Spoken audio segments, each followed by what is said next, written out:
All right. Do we have Friday Night Live for you before the Snowmageddon here in Connecticut? 3 men in the basement plus the honorary 5th man in the basement with sunglasses on, looking cool as could be. 3 men in the basement live tonight. We're going to hit a disclaimer and you're going to get a little intro from our good friend Jerry O'Connell at Terrificon. Hit it. Action. So here I am at Terrificon, and I asked my friend Jerry O'Connell to do an intro for 3 men in the basement. Jerry O'Connell, you're watching 3 Men in a Basement. Thank you very much, my friend. Great meeting you. All right. It looks like we have him at gunpoint. His Cadillac just got stolen yesterday. Get out of here. No, it was on. Yeah, it was recovered, and the New York Post headline put Jerry Maguire star car stolen by homeless man. And there's a picture of Jerry O'Connell with the car. And he goes, according to New York Post, I am not a homeless man, nor am I Tom Cruise. I was in Jerry Maguire, and a homeless man did steal my car. But the way they wrote it, it's like bad English syntax. Yeah. It makes it look like Jerry Maguire's star, Tom Cruise, Cadillac stolen by homeless man, and they showed Jerry Maguire being a homeless man. Jerry O'Connell in the picture, and he's like, I am not the homeless man that stole the car, okay? That's pretty funny. Look at that. But he got his car back. He left the keys in the caddy, and some guy drove off with it. Look at that. The stories you hear right when 3 Men in the Basement starts. That's fantastic. So what is up, everybody? Welcome to Friday Night Live. Something that we've missed for so long, some long format of our shows. And of course, as we get started, we have CT GamerCon coming up. We have Terrificon coming up, a little bit of preview. There's been news dropping before we introduce our special guest. Chinmo is going to be piloting this ship. Chin, are we doing okay so far? Nope. No.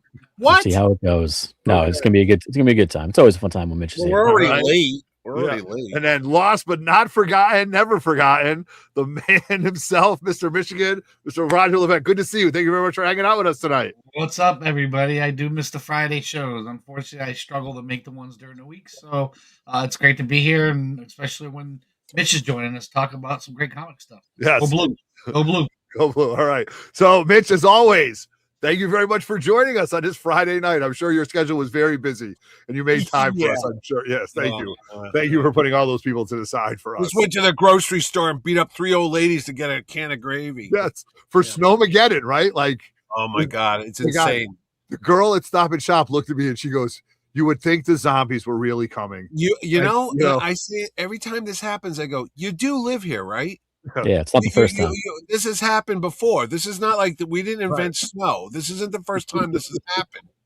And they just get nuts. And again, as I said for years, I have no idea. Bread, milk and eggs. The biggest Coast cookout is happening this weekend here in New England. Yeah. What the hell do they do with all that French toast? I go, what do you milk, eggs, and bread? Yeah. Here's what I would get. Ready? Yeah. All right, this is a good one. Let's name 3 things. Big jar of peanut butter. Okay.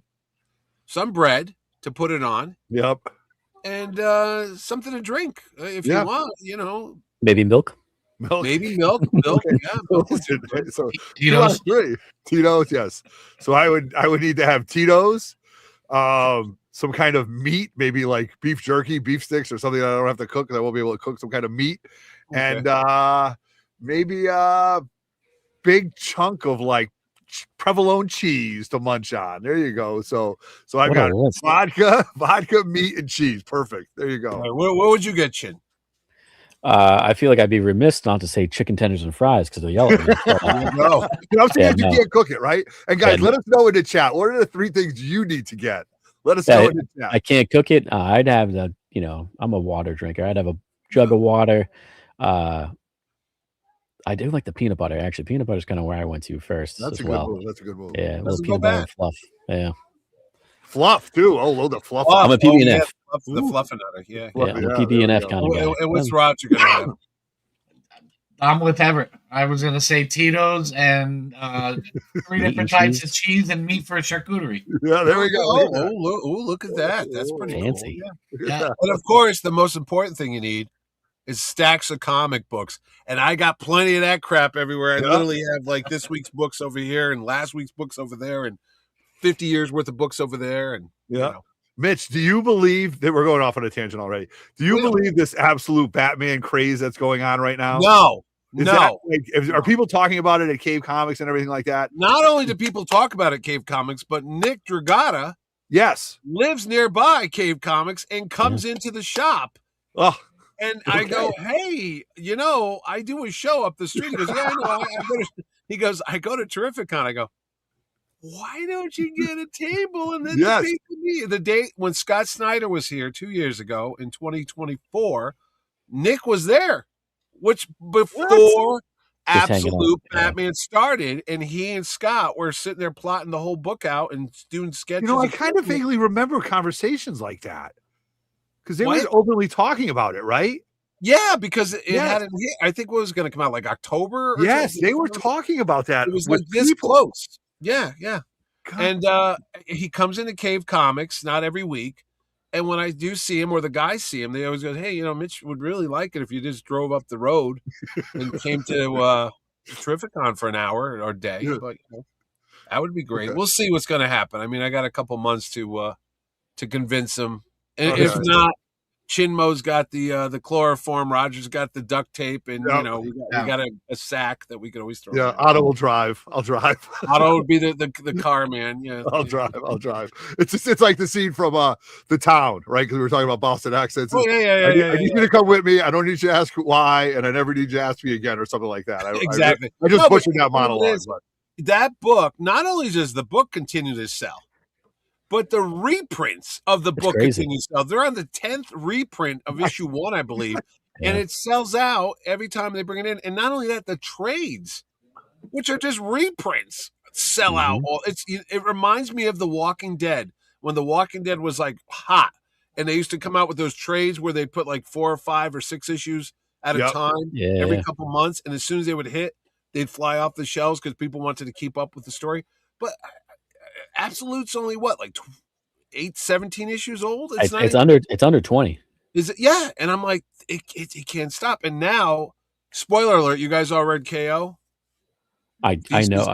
I know what happens. Yeah. Well, issue 4 is about to come out. I think issue 4, and what it is. The DC heroes have been plucked from various things, and it's a big fight. It's like they got the what's the word I'm looking for when they do the March big Madness tournament.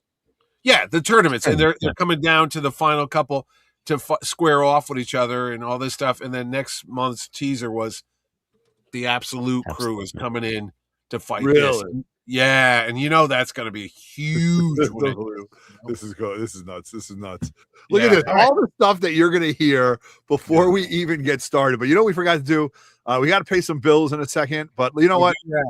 We got a lot of people in the chat right now, Rod. You want to give these people a shout out? Yeah, most certainly would love to. John Big Daddy Ross, first one in the house. Man from Beantown. Hey, Benny, before I have to smack the beans out of you, there's no D in my first name. Right? So you're going to type something out. You literally typed my name with a D in it next to my name. Okay. Oh, man. Right. Roger Dodger. Beantown. Yeah. RODGR. Unbelievable. I think you know something. Marvel fan 8020. What's going on, Neil? Good to see you, man. Good to see Newington, what's going on, buddy? Comic CT or CT Comics? I always get confused. No, look at his name's different now. Yeah. Oh, it is. What's up with that? Coughlin. He's put his full government name out there. He's tired of you butchering him. Meow Meow in the house. Big Lion Cat. Let me see. Neil. Anybody new in here? No. Curly's Comics. I think that's everybody. Comics. Long time no see, my friend. Just chat up, guys. We love the banter back and forth. All right, that's what we're gonna try to give you tonight. But before you guys do anything, take a breath while I do it, and like this video, please, so the algorithm knows that we are putting out videos. Hit the notification bell because we're putting out weekly Wednesday shows. Plus, we've got an artist coming on next week. That's going to be a lot of fun. Subscribe just so we can help out a little bit with the channel, and leave a comment below. Are you excited for Terrificon, CT GamerCon? Are you coming to the swap? What can we do? What questions can we answer? And let's just have a good time with this show tonight. So where's Otto? Otto is right here. He's live and direct. I'm so excited. Here we go. Mitch, so excited to have you on tonight. You've got 2 shows coming up. Is that true? I do. Is that true? Okay. Yes, it's true. Yes, it's true. And you know what? I'm going to tell you, my first one out of the gate, is always in March, and that's going to be the 9th annual CT GamerCon. 9 years of this thing already. And I have this right here to show. Yeah, there it is. Absolutely. Yeah. And Anime, CT Gamer and Anime Con. We do something for everybody. But again, the show that's spun out of, it's like the old Happy Days. You know, everybody would get their own spin-off shows. Yeah. GamerCon. Like Jody loves Chachi. Jody did love Chachi. It is. It's the Laverne and Shirley of Terrificon. What happened was we had empty rooms in the old convention center at Mohegan Sun. And while the comic stuff was downstairs, upstairs I started putting in like Magic the Gathering and all these other things. And we had more empty rooms. And I said, you know, what's big? And of course, video games were big. So we put Mario Kart and Smash Brothers and all that stuff.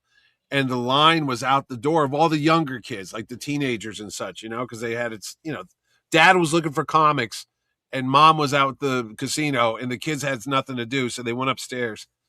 And I said, geez, is there a convention around here that just does like, you know, video games and such? And they were like, not really, not like you.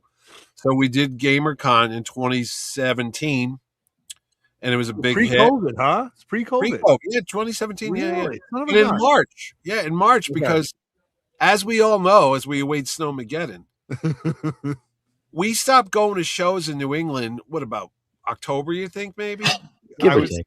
Yeah. Right after New York Comic Con, we kind of go into hibernation mode. Right. Everybody gets ready for the holidays and Thanksgiving and Christmas and all that stuff. And then we got the snow and it's depressing. And you want to go out and do something. And there's nothing to do. I mean, you guys are trying to break up the monotony with your comic crawl. Yeah, you mean this right here? Yeah. If I had it queued up there, right there. There we go. That's right. Yeah. Just because we get stir crazy. We're like freaking animals hibernating in here. We read our books. We bag and board everything, but you want to start interacting with people besides humans, like-minded humans. No, and the sun's starting to come out after 5 o'clock. I think it'll be out after 5, and you want to do something. So GamerCon is that sweet spot, and it fills it because I get people that are so desperate to get out again and talk to people. I've gone 3 years in a row. I absolutely love it. I love it. Yeah, they socialize. We got older games. We got the retro games for folks of my age and younger, like 40s and 50s, all that old Nintendo and all the 64 and all that stuff. And then for the younger kids, they got all the cool, funky games. And then upstairs with the Pokemon cards and Magic the Gathering. The TCGs, yeah. And the voice actors. You know what, Mitch? You're going to be on. You're going to be on the highlight for a while tonight. So, Roger, can we get Roger to highlight this guy? Highlight this guy, man. Roger highlighting that guy on highlight that guy. I think that's pretty funny. So But you know what though? I will say this about CT GamerCon. For me, it's a low buy-in and non-committal. You know what I mean? Because I feel, obviously you're the promoter, you're always there. But as a somebody who sets up at Terrificon, who's at his booth quite often during Terrificon, or the majority of the time, this is okay, guys. Go ahead. Whoa. Wait. Did you just say you were at the booth? Yes, at Terrificon. I'm mostly at the booth. World's biggest lie.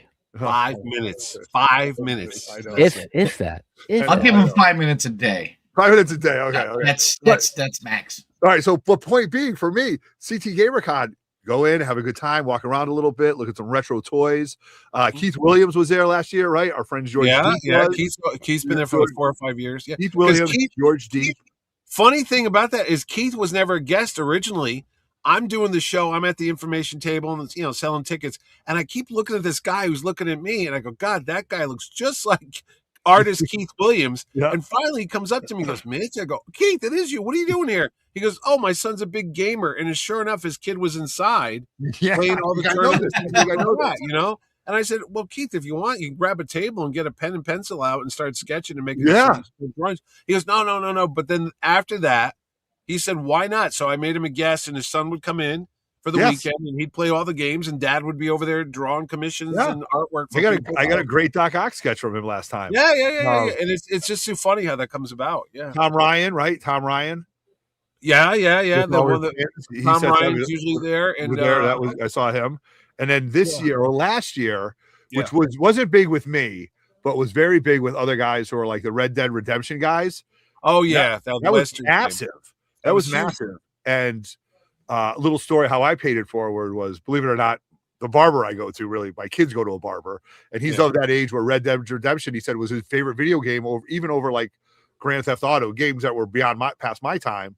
Yeah. But I started talking to him about it, and I got him an autographed picture. His name is Joey the Barber. So Uncle Frank's in line. I got his autographed picture. You would have thought I gave him a picture of like the president, man. Oh, no, those people are rock stars. Those voice actors, Chin. You know a lot more about this stuff than I do, but honestly, Mitch, you got one. I mean, you got an awesome lineup of guests for GamerCon, but there's one in particular. It's always a busy week time for me because that's right around my birthday and stuff's always happening and everything. But I absolutely have to come down for at least a day because you have one guest that is my childhood. The Halo guy? Oh, you damn right. I knew it. I knew that guy. Yeah. My all-time favorite one of my all-time favorite video games. I played Halo since I had an Xbox controller and the game a year and a half before I even had a system. Oh, really? I would go to friends' LAN parties. It was the best. No. I've had, and you know who we had a couple years ago that was great for me? I'm trying to think of his name. I can't think of it off the top of my. Oh, David Hayter. Now, David Hayter is the voice of a character called Snake. Solid Snake. What is it? Metal Gear? No, not Metal Gear. Yeah, Metal Gear. Metal Gear Solid. Metal Gear. Oh, yeah. So he's that guy. So I go to do, I'm doing the graphics and I list their credits. And then it says he's a screenwriter. And I go, oh, really? What has he written? Oh, he wrote X-Men 1, X-Men 2, The Watchmen. And I'm like, wait, what? And sure enough, this guy's written all these big classic superhero movies. So when it comes time to do the panel, usually I have local folks do it, like Jeremy, that we all know from, Jar Jar Jeremy, or Sir John from Pina Comics, because they're all into gaming. So they'll come in and talk to these guys. I go, no, I'm doing the David Hayter one. And when we did it, the room is full of all these guys dressed as this Snake character. Kind of looks like Snake Plissken. They got the He's got the bandana. And I go, okay, before we get into that video game stuff, I got to talk comics and movies. And we sat there and we talked about the X-Men script, about how it's based on God Loves Man Kills. God Loves Man Kills. Yes. Chris Claremont, one of the greatest stories ever. One of the greatest X-Men stories or comic stories ever. Yeah. And then I said, I got to ask you what happens, why at the end of the Watchmen movie, there's no giant squid that, blows up and all that stuff that's in the comic, if you read the comic. Yeah. I mean, we're talking like, that's a big element of the movie or the book.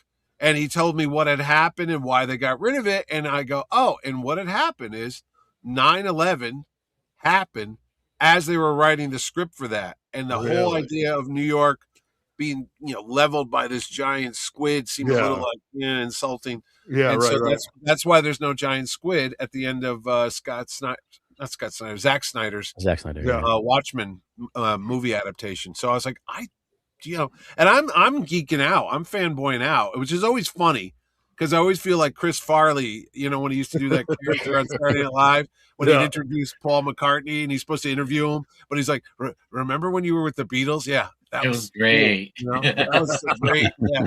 And I'm literally like that. I'm up there. Here I am, the guy that runs the show. And, it's supposed to be all Joe professional, but I go right into like fanboy mode. And I'm just like, oh, okay. So on X-Men 2, when Magneto does this, and he's like telling me, and everybody in the audience is just staring at me like, can you talk about video games now? I'm like, shut up. Right. When you do your own convention, theoretically, though, by your rules, you could bring him to Terrificon if you ever wanted to, right? I technically could, and he was very popular. I mean, his line went down the street. And the funny thing is, you mentioned the other guy there from Red Dead Redemption, the main hero. Yes. Clark. Arthur is the name of the character. Roger Clark is the guy's name. Yes, right? Yeah. He lives right here in Connecticut. A lot of these guys do, right? Yeah, and he's an Irish fella, and he's got a thick Irish accent.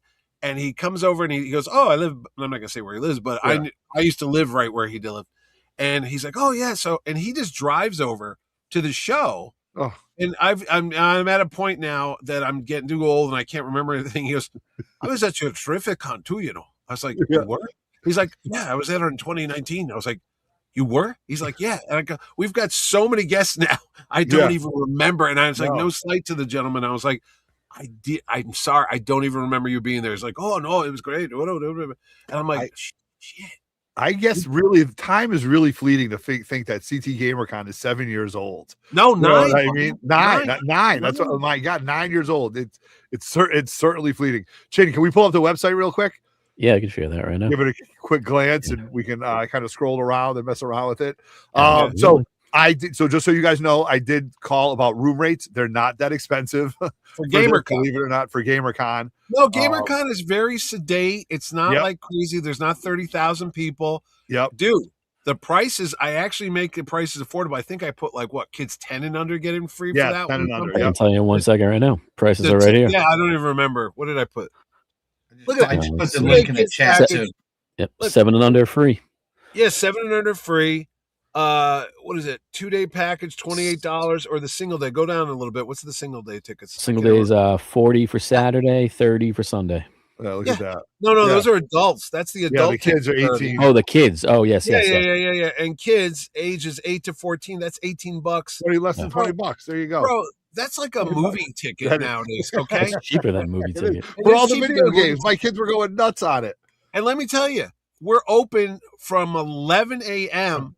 to midnight on Saturday. So you got like literally what 13 hours worth of entertainment for Yeah. $18. I mean, if your kid's going to be wired That's on some great. sugar, Right. you can knock yourselves out and go Yeah. hang out, go get And- some.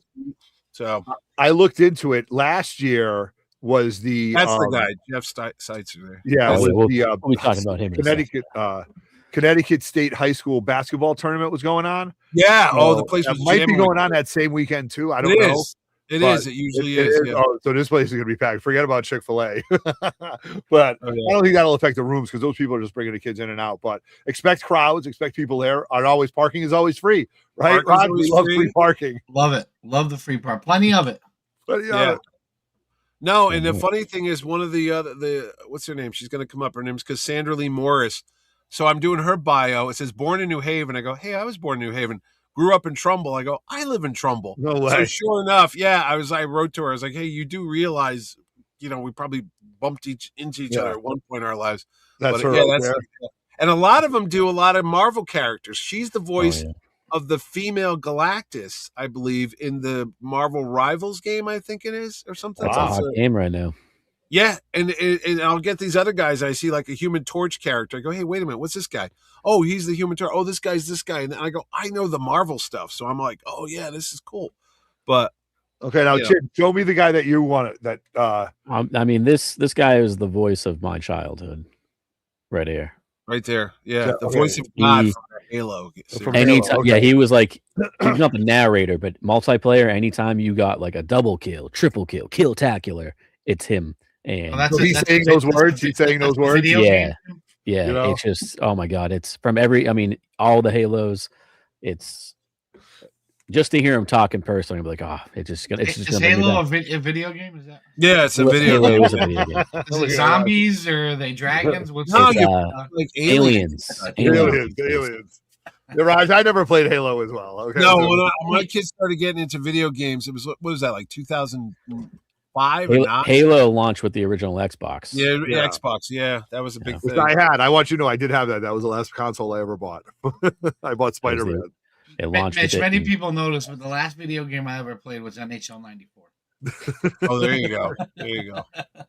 Well, I have my Sorry. two boys. We had them all over the years. We've had everything from the Wii to the PlayStations to the Yeah, Xboxes, and so I've Kids gone play. through one. Do you want to Yeah. know something really funny? And I maybe Mitch, I know Roger could probably relate to this too. What's that? So my oldest, right, has been embedded into this.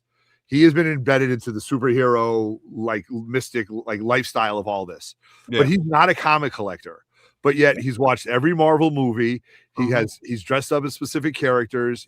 We do Legos of special character players. You know what I mean? Like he's just a fan of the characters themselves.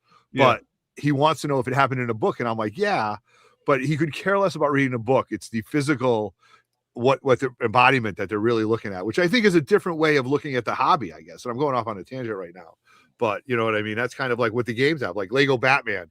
My kids, Oh yeah. Yeah. my kids will play that forever. You know what Oh I mean? yeah. I'll tell you what. There was it PlayStation? It might have been Xbox.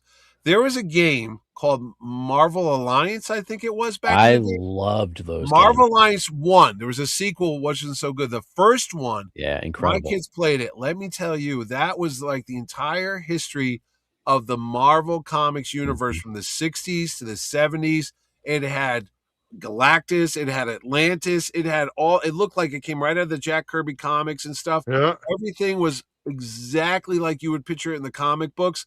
And my kids would play that, and I would be in the side room just looking over, and I go, "Oh my God, look, it's the Mad Hater. Oh my God, it's the Red Ghost and Super Apes." And it was so detailed. Whoever put that game together knew their Marvel comics. Yeah. It was fantastic. The costumes were I dead spent hours on that game Yeah. because it's so you get to play 4 characters at once, going like you're in Latveria. Next thing you know, you'd you're make on teams. Yeah, you'd make up a team and you'd go and do stuff. But I'll tell you which was another one, and it seems like a kid game, but it's not. They came out with the Lego Marvel universe. Yes, that's what my kids play all the time. I played that thing. My kids would go to bed. I'd play it because they had such deep cuts in there, like the Ghost Rider, the 3D Man, like things that only a real Marvel zombie would know. The DC version, and there's like 4 different versions of Harley. There's a Daddy's Little Monster. Oh, there's really? a regular Harley, and I mean there's Grodd. They're going deep into these characters. It's just fun to play that. Yeah, I would play this. It's fun visually. You know what I mean? It's fun visually, I think. And just to unlock all the places, like you'd find the Baxter building and you'd go into Reed's laboratory and you see the negative zone in the background and Blastar is trying to come out through the I'm like, this is so cool for anybody that knows your Marvel Comics history. I never played the DC one, but I guess if I'm a big DC nut, it's the same get thing. a lot out of it. Yeah, right. Yeah. All the different flashes. So, all right, you guys, little tangent right here. No, I know, but anyway, CT GamerCon is there, and these are the guests. If you're into video games, you'll know these. This is a big one. This game, the sequel just came up, but this is a great game right here. I can just tell by the likes. And here's the other thing is, I know what age you are based on which social media platform. So when I post guests on Instagram, I know it's a hit with the younger crowd. Rich, if you tell me you're on TikTok, I'll fall off my chair. No, I'm not. I tried, but I don't understand it. I put it on Facebook. If I get a big thing on Facebook, I go, oh, it's for people 50 and older with prostate trouble. If it's anybody on Instagram that gets hundreds of views, it's got to be somebody between the ages of like maybe 15 to 35 or so. Okay. And that's how I can tell these characters. When I put that first guy that you had up there, he got like 600 likes the first day. And I'm like, oh, that guy. I was like, this was a big game a couple of years ago. And then they just did a sequel. He's not in it, but it's a great franchise. Yeah. But that's how I know what's big. You got, I mean, this is going to be my birthday present to myself, meeting him. Yeah. So you coming down for that, Jim? There's a good chance of it. Ron, see that guy right there. Chin, I can give you your birthday. We have little napkins for your birthday, but we have your birthday party. See, he's the Human Torch. See the Human Torch in that lower corner? Yeah, right. Yeah. And he's in the Sonic the Hedgehog game, and he's in this game and that game. And, that's what's crazy. He's got Teen Titans up there. He's Lightning.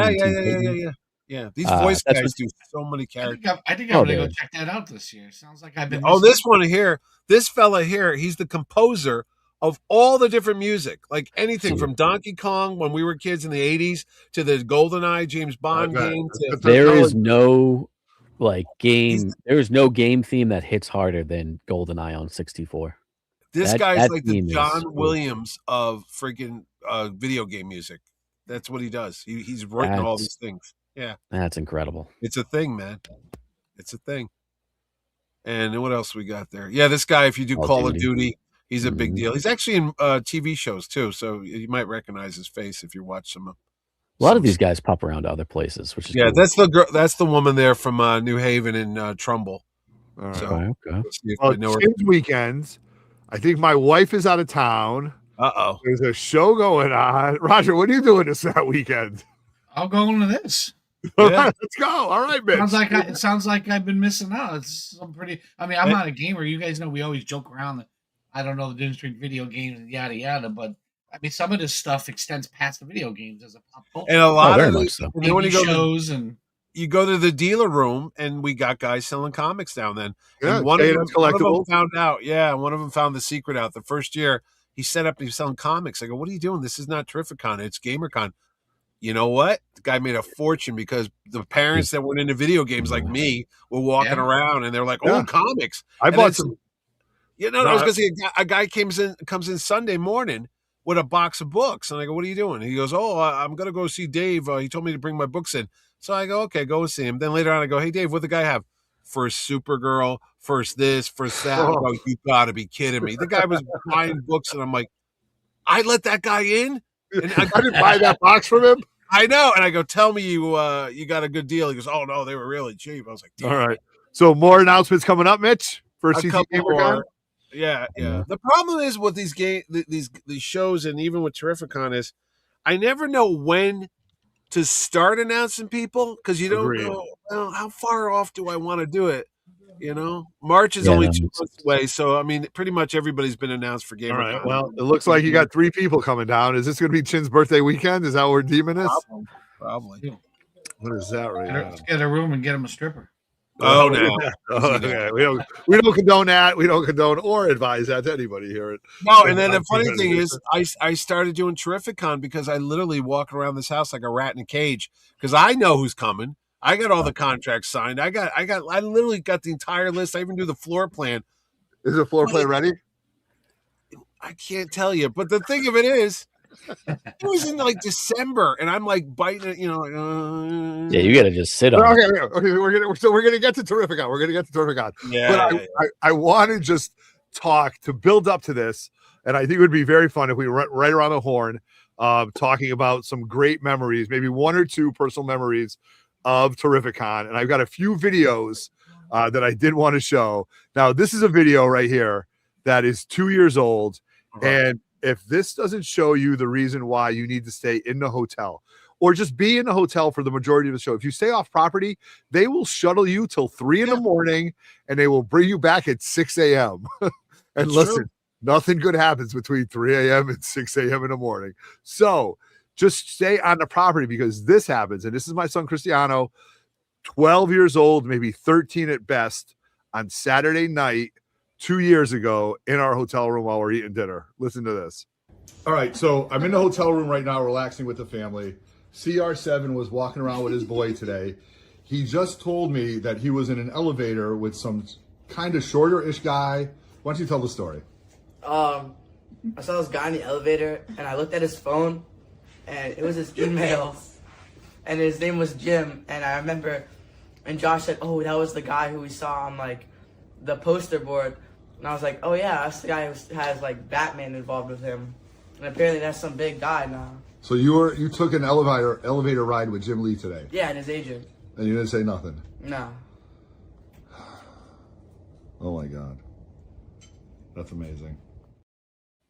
So I have failed as a father because he didn't follow up on anything like that. But come on, is that not a great experience? Like, as part of being on property? Yeah, man. I mean, I get reports all out. Oh my God, I was just at the restaurant with Michael Rooker, or Ralph Macchio's in the gym here with me, or Lou Ferrigno's having pizza at Pepe's with me. Yeah, I hear all the stories, All right. Is there anyone that stands out to you the most? Because that's what we'll do. Like, that was a real important experience for me as far as Terrificon. After 11 years, 11 years, Mitch, what's up there for you? Give me a good one. That you haven't heard before? Well, maybe Neil. Like, no, maybe when Neil. No, I mean, Chin and I know. Chin and I had I was terrible at craps with Scott Snyder and lost. That was a great time, though. That was bad. I felt so bad, but I was like, hey, whatever. It was fun, though. It was a fun time. I didn't want to play. He grabbed me. He's like, Mitch, come on, we need a new shooter. I'm like, I don't want to do it. No. Did something. But you know what? You did it, though, and you stuck through. I did. Yeah. So Mitch is shooting, rolling dice with Scott Snyder. At like 2 or 3 in the morning. We'll take it. Having my wife practically choke me to death at Johnny Rockets ice cream about 4 in the morning when I was hanging with the Walking Dead guys. Okay. And she came up behind me and I didn't see it, because what happened is Uncle Mitchie doesn't go out all year. I'm like Groundhog Day. And when I get to go out for that weekend, it's like, I got to get every ounce of time, having fun.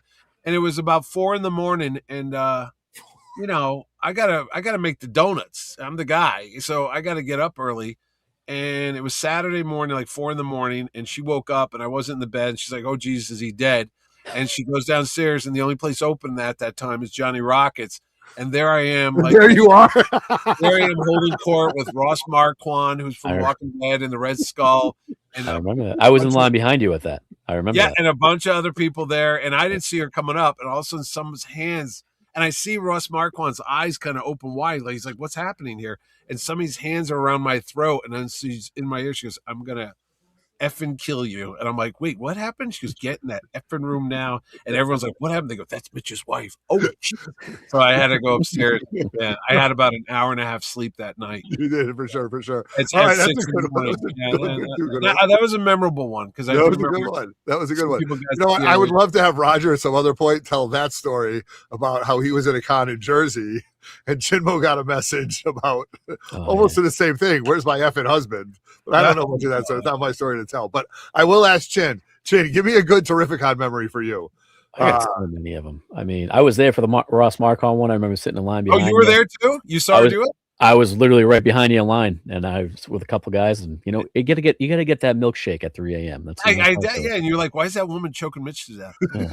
Yeah. I remember one of my first ones. I don't think it was my first one. It was pretty close to one of my first Terrificons, but I remember me and my buddy were sitting at a slot machine, and I remember just looking over, and I was like, literally, there was one space and then one other, and I was like, oh shit, that's Candyman. That's Tony Todd, and we hung out Tony with slots. Tony Todd. That's where I met him. Yes. Yeah, he was a great guy. I miss that guy. Yeah, I mean, honestly, and then last year, thanks again, Mitch, but I got to do the Eastman panel. Oh, the Eastman panel, yeah. And I ended up hanging out with them like all weekend, which was nice, something out of this world. Which was crazy. Oh wow, he was drinking with Scotty and Umberto. That's awesome. Yeah, at the bar. Yeah, I have many stories of. Right, I'll tell you, we do. If you want to see a lot of the guys at the bar, that's spoilers. They hang out at Tom's, which is the bar at the far end. All glass. Right. Yeah.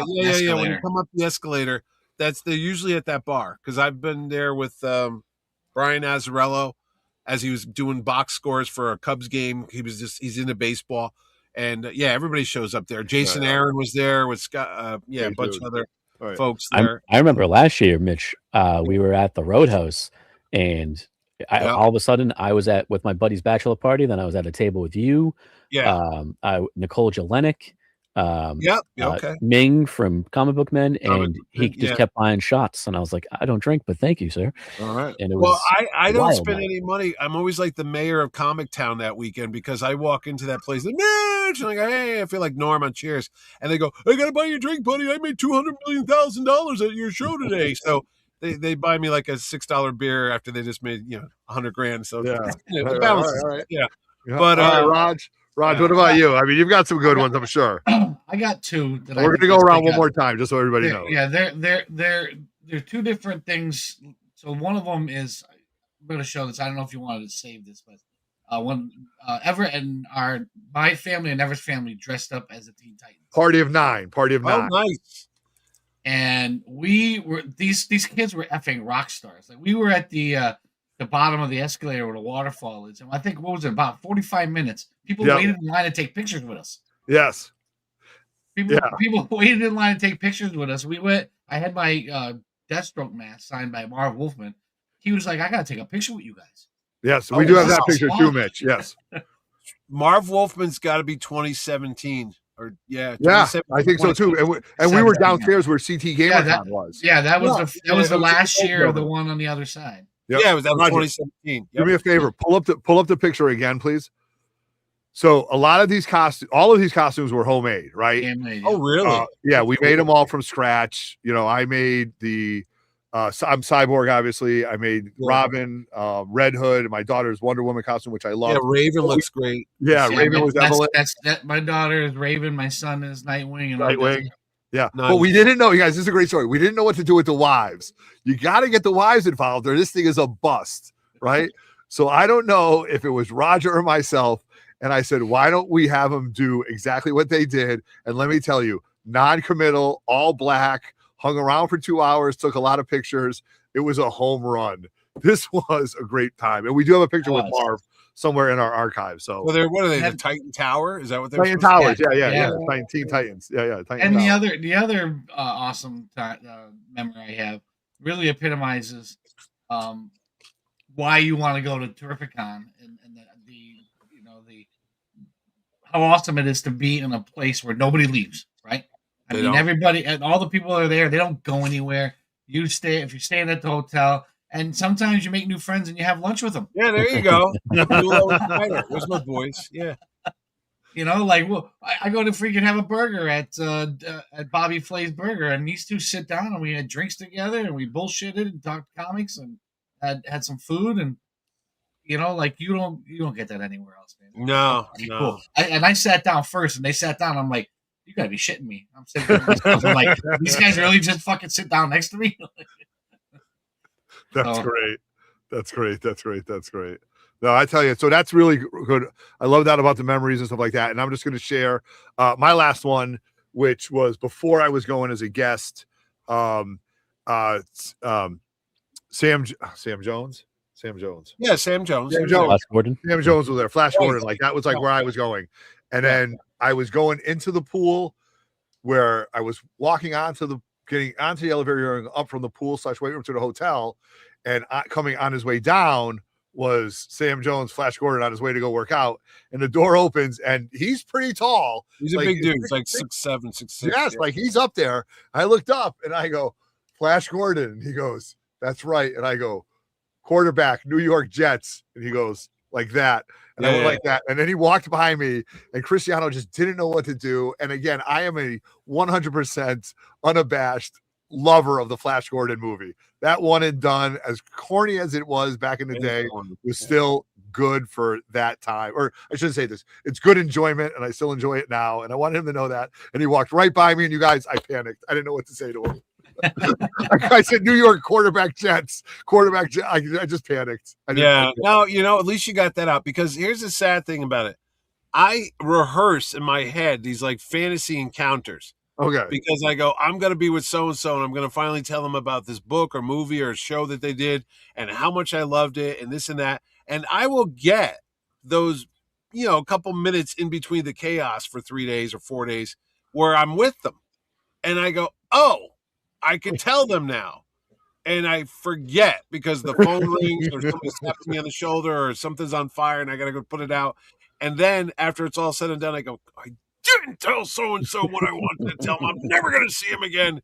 And then sometimes I'll bump into them at New York Comic Con. I'll go to the green room. And then, because when it's not my show, I could actually, you know, I hung out with Carl Lumley down in Baltimore because he was at my show in August, but he was at Baltimore Comic Con. But I wasn't doing it. I'm not running the show, so I'm just another attendee. So I go up to Carl. He's, oh, hey Mitch, how you doing? And we just started talking. And then I finally got to ask him questions that I had planned on doing it back at my show, but I couldn't because I'm too friggin' busy. But he, you know, hey man, how's it going? And then you see him later at the hotel bar, and we're bullshitting some more. So it's fun to bump into people that I kind of I had the introduction at my show, but I really don't get to hang with them until I get to see him again at another show.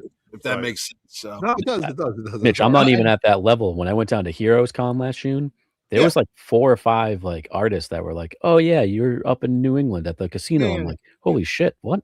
How do you?" Yeah, okay. Well, I get photos sent to me when people were wearing the Terrificon T-shirts at other shows, and there was somebody walking around Heroes Con that had I can't remember. I think it was the Ordway Daredevil salute. Yellow T-shirt or something like, and they had it on, and somebody took a picture of it and they sent it to me and they tag it, and I'm like, because you know, if you're a big comic fan, you go to all these shows. I mean, you go to Baltimore, you come to my show, San Diego, New York. I've seen this shirt at other shows, and it's kind of cool. And it's like, oh yeah, I saw you at Terrificon, and they start a conversation up and things. So it's always fun. Don't give up the opportunity to see people when you're at these cons, guys. That'd be my big advice. Yeah. No, you know what? And you never know what's going to happen.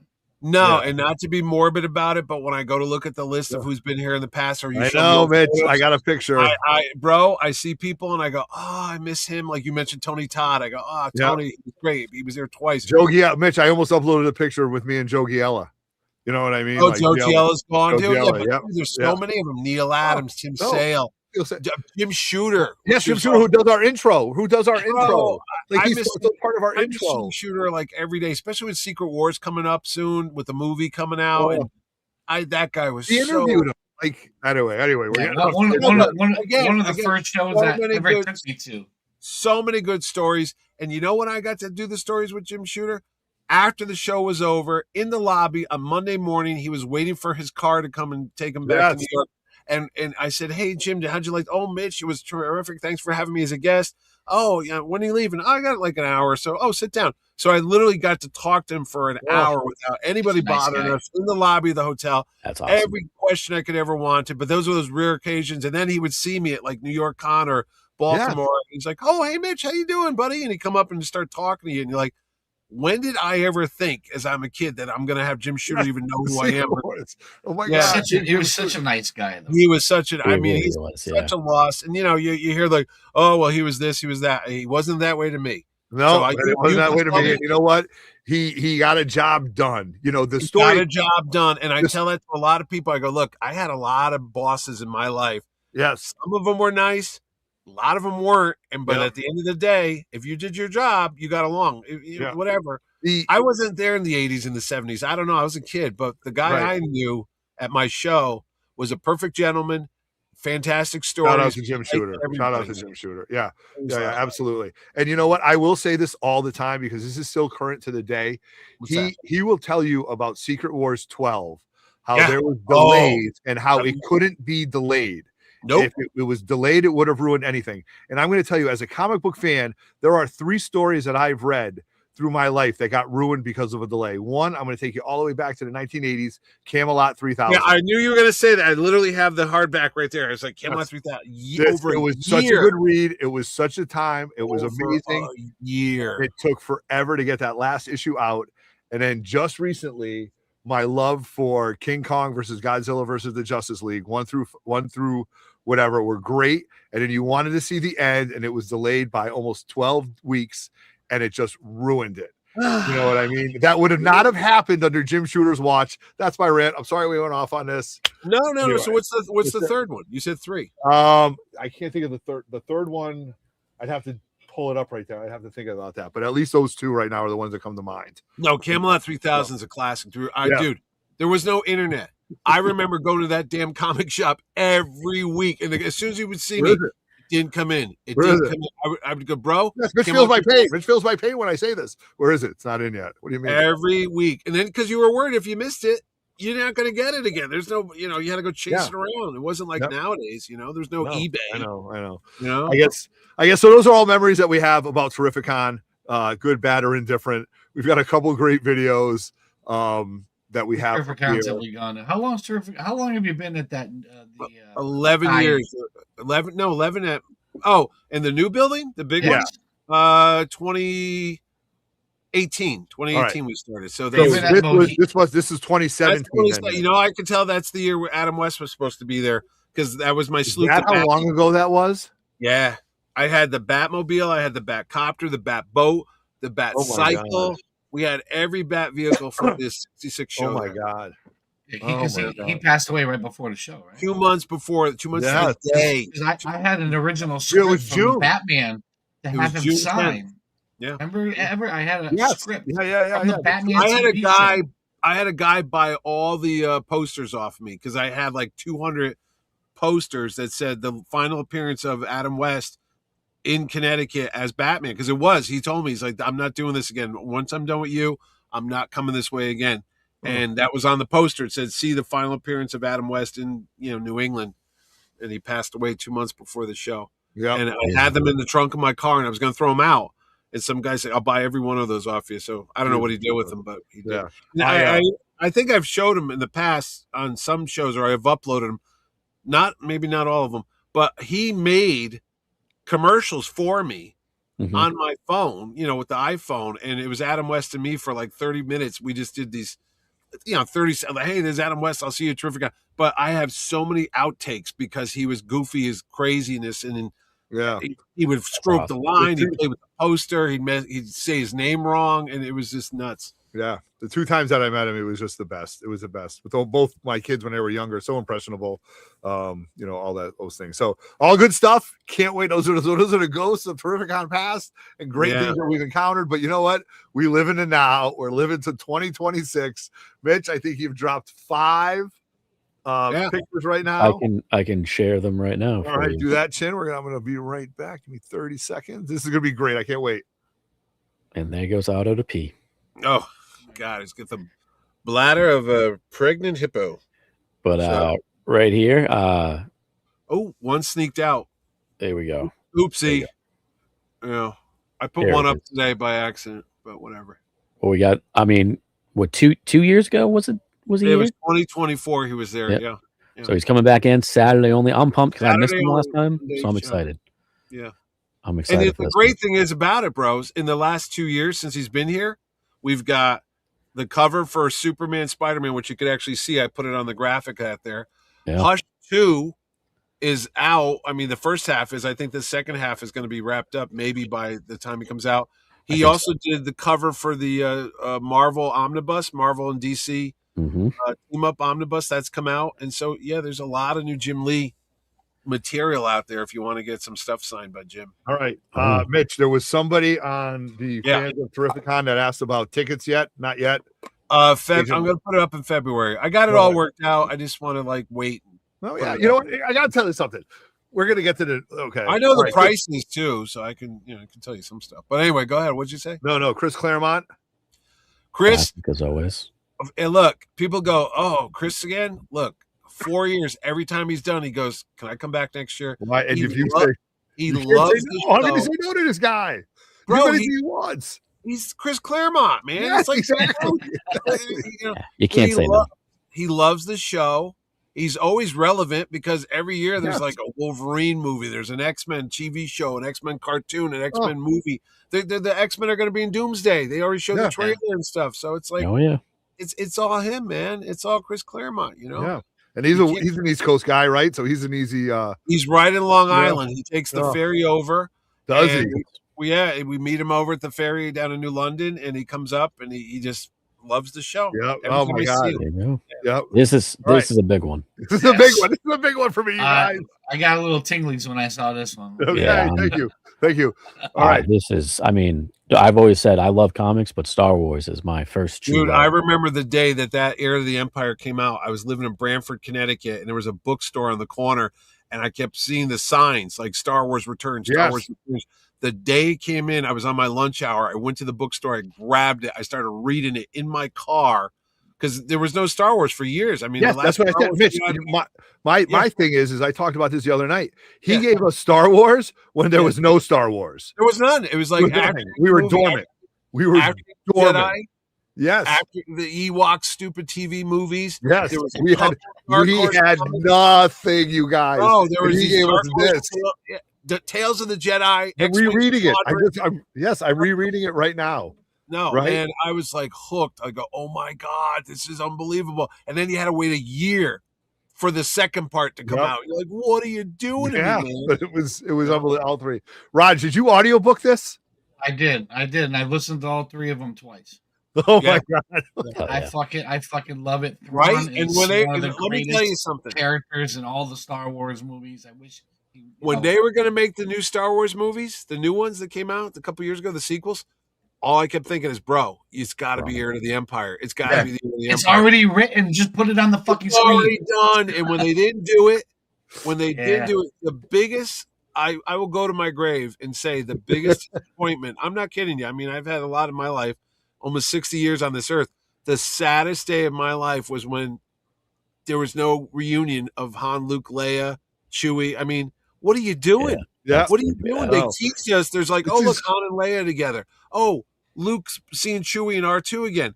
Yeah, but they were never all together at once for one. No, this is a huge, huge, awesome thing, Mitch. And I'm telling you, Star Trek fans or Star Wars fans, comic book fans, like this is awesome. Bro, there's a troll out there. There's a troll out there. Another keyboard warrior. When you posted this, everybody was like, "Oh, this is great. This is great." And some guy writes about time. Well, excuse me, dude. I saw that.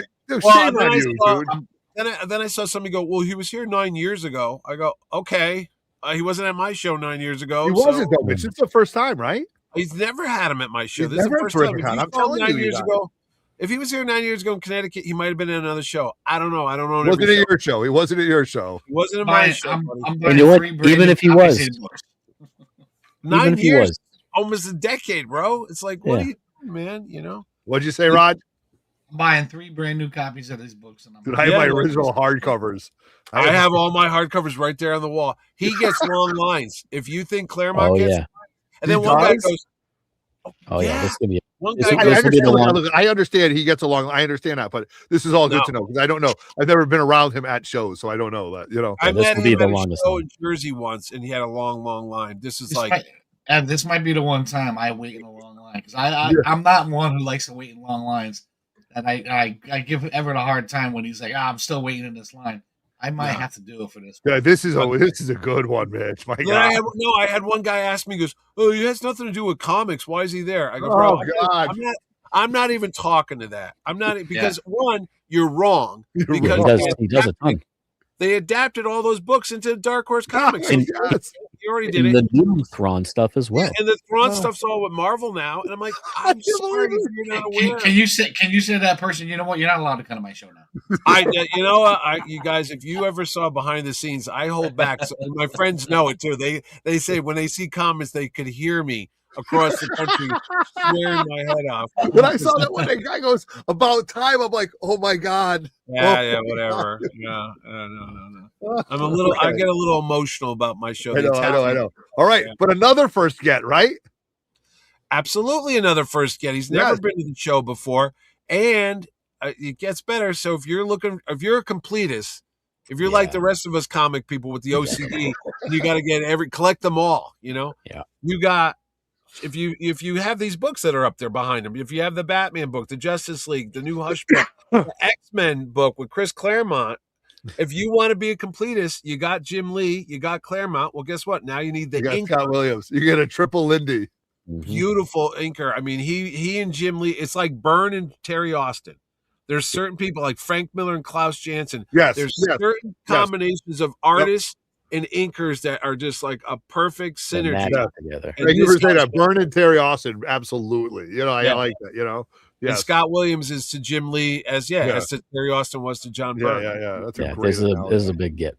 So you got to get that one. So crack open your CGC Sig books and get. I think for me it's going to be the X-Men or maybe that Justice League. I do love that Justice League. That was a great story too. You know, I enjoyed that version of the Justice League. Yeah. This is the awesome, Hush. man. I mean, the fact you got everybody for Batman Hush is pretty big. And then right here. You would think, but you would think a colorist, you're like, a colorist. I mean, you know, what's the dude? It's the same trio. It's Williams, Jim Lee, Scott Williams, and Alex Sinclair. It's like they're all together, you know? Yeah, this is very, very well put together, Mitch. Yeah, and it's almost like it's like you put some time into it, Mitch, or you listen to people, you know? My God. Who else are you missing from that combination there? And wait, I will go back, Chinny. Yeah. Look, I mean, I'm kind of giving you subtle hints. Who's coming. Let me tell you, when these covers appear, there's no magic. There's nobody chained over here in the basement making these graphics. It's yours truly who makes every single thing that you see on this website. The background, you do good graphics, so much. I'll tell you that. Yeah, I do other graphics. There's a reason why certain books are there, and if you're smart enough, you might pick up on the clues and go, "Wait a minute, why did he have that one? And why are the names above it? Jim Lee, S. Williams. What's the common factor there? Why is the same writer? Oh, did I say something? You'll have to wait for next week, kiddies, when I put up another guest that ties into all this. So you're going to need a lot of Sharpies to get all your books signed. Yeah, got a little hint, Mitch, to going on? Is that a little foreshadowing? A little hint was going on. I was trying to get him out today, but I just all right. I've met that foreshadow before, and I'm excited to meet him again. Yeah, man. Because he's incredible. Yep. And then this is by accident. I just realized it when you showed it. I go, oh, geez, I turned that on. It wasn't supposed to be on yet. But here's another legendary Jose Luis Garcia Lopez. He was here 2 years ago. I gave him the Lifetime Achievement Award, the Terrificon Award for fan appreciation. And I didn't have him last year. And he saw I got to get him on a card. He saw me in Baltimore. He comes up to me. He's like, "Why are you mad at me?" I said, "No, why?" He's like, "You didn't invite me back." I go, "Oh, did you want to come back?" He goes, "Yes." I go, "Oh, okay." I'm stupid me because sometimes I try to rotate out the guests. I don't like to have the same people every year. You don't want people to go, "Oh, I saw that guy last year. I saw that guy last year." But this is a guy like Claremont. You can never get tired of Jose. No, he's the dude, man. Every DC character you saw in the 70s growing up. was It's him. based on him. The shirts, everything, the merchandise, the books, Shirts were like the shirts, the poster boards, like the wall everything. art, The merchandise. Yeah, the guy's a god, man. He can't draw anything bad if he even wanted to. Good point. Jose All right. Luis. And then, More all to right, come. Chin, Dun, dun, I dun. want to ask you one question, and this is going to relate to Mitch too. So Chin's going to go to the room discounts. Mitch, are the room blocks still available to the best of your knowledge? Is I the don't- code still working? I don't buy them because I Okay. already have my room there, but I Okay. guess I don't know. Let's find out. Tell you It's right been now. since what, November? So I booked mine today. You So did. they were Still available? Was But it? like the king size bed said 2 available in this block or something. Oh, okay. Well, there you go. There were multiple queens left, but the king size ones. Well, like I say, I even put it in the copy. See, con block rate, final, first come first serve, and sell out. Do not wait too long. I can't emphasize that enough. The amount of text messages the day that these rooms went on sale between the group, like the 3 Men in the Basement, like universe right here, the whatever was got mine, getting mine, working on it, doing it now, like doing it now. Because again, we have talked about this at length, at nauseum, you guys. When you're calling us or texting us and saying 8 weeks out, hey Otto, forget it. It's $600 for a Saturday night for Terrificon. Can you do anything? And I go, yeah, get 4 roommates. I don't know what to tell you.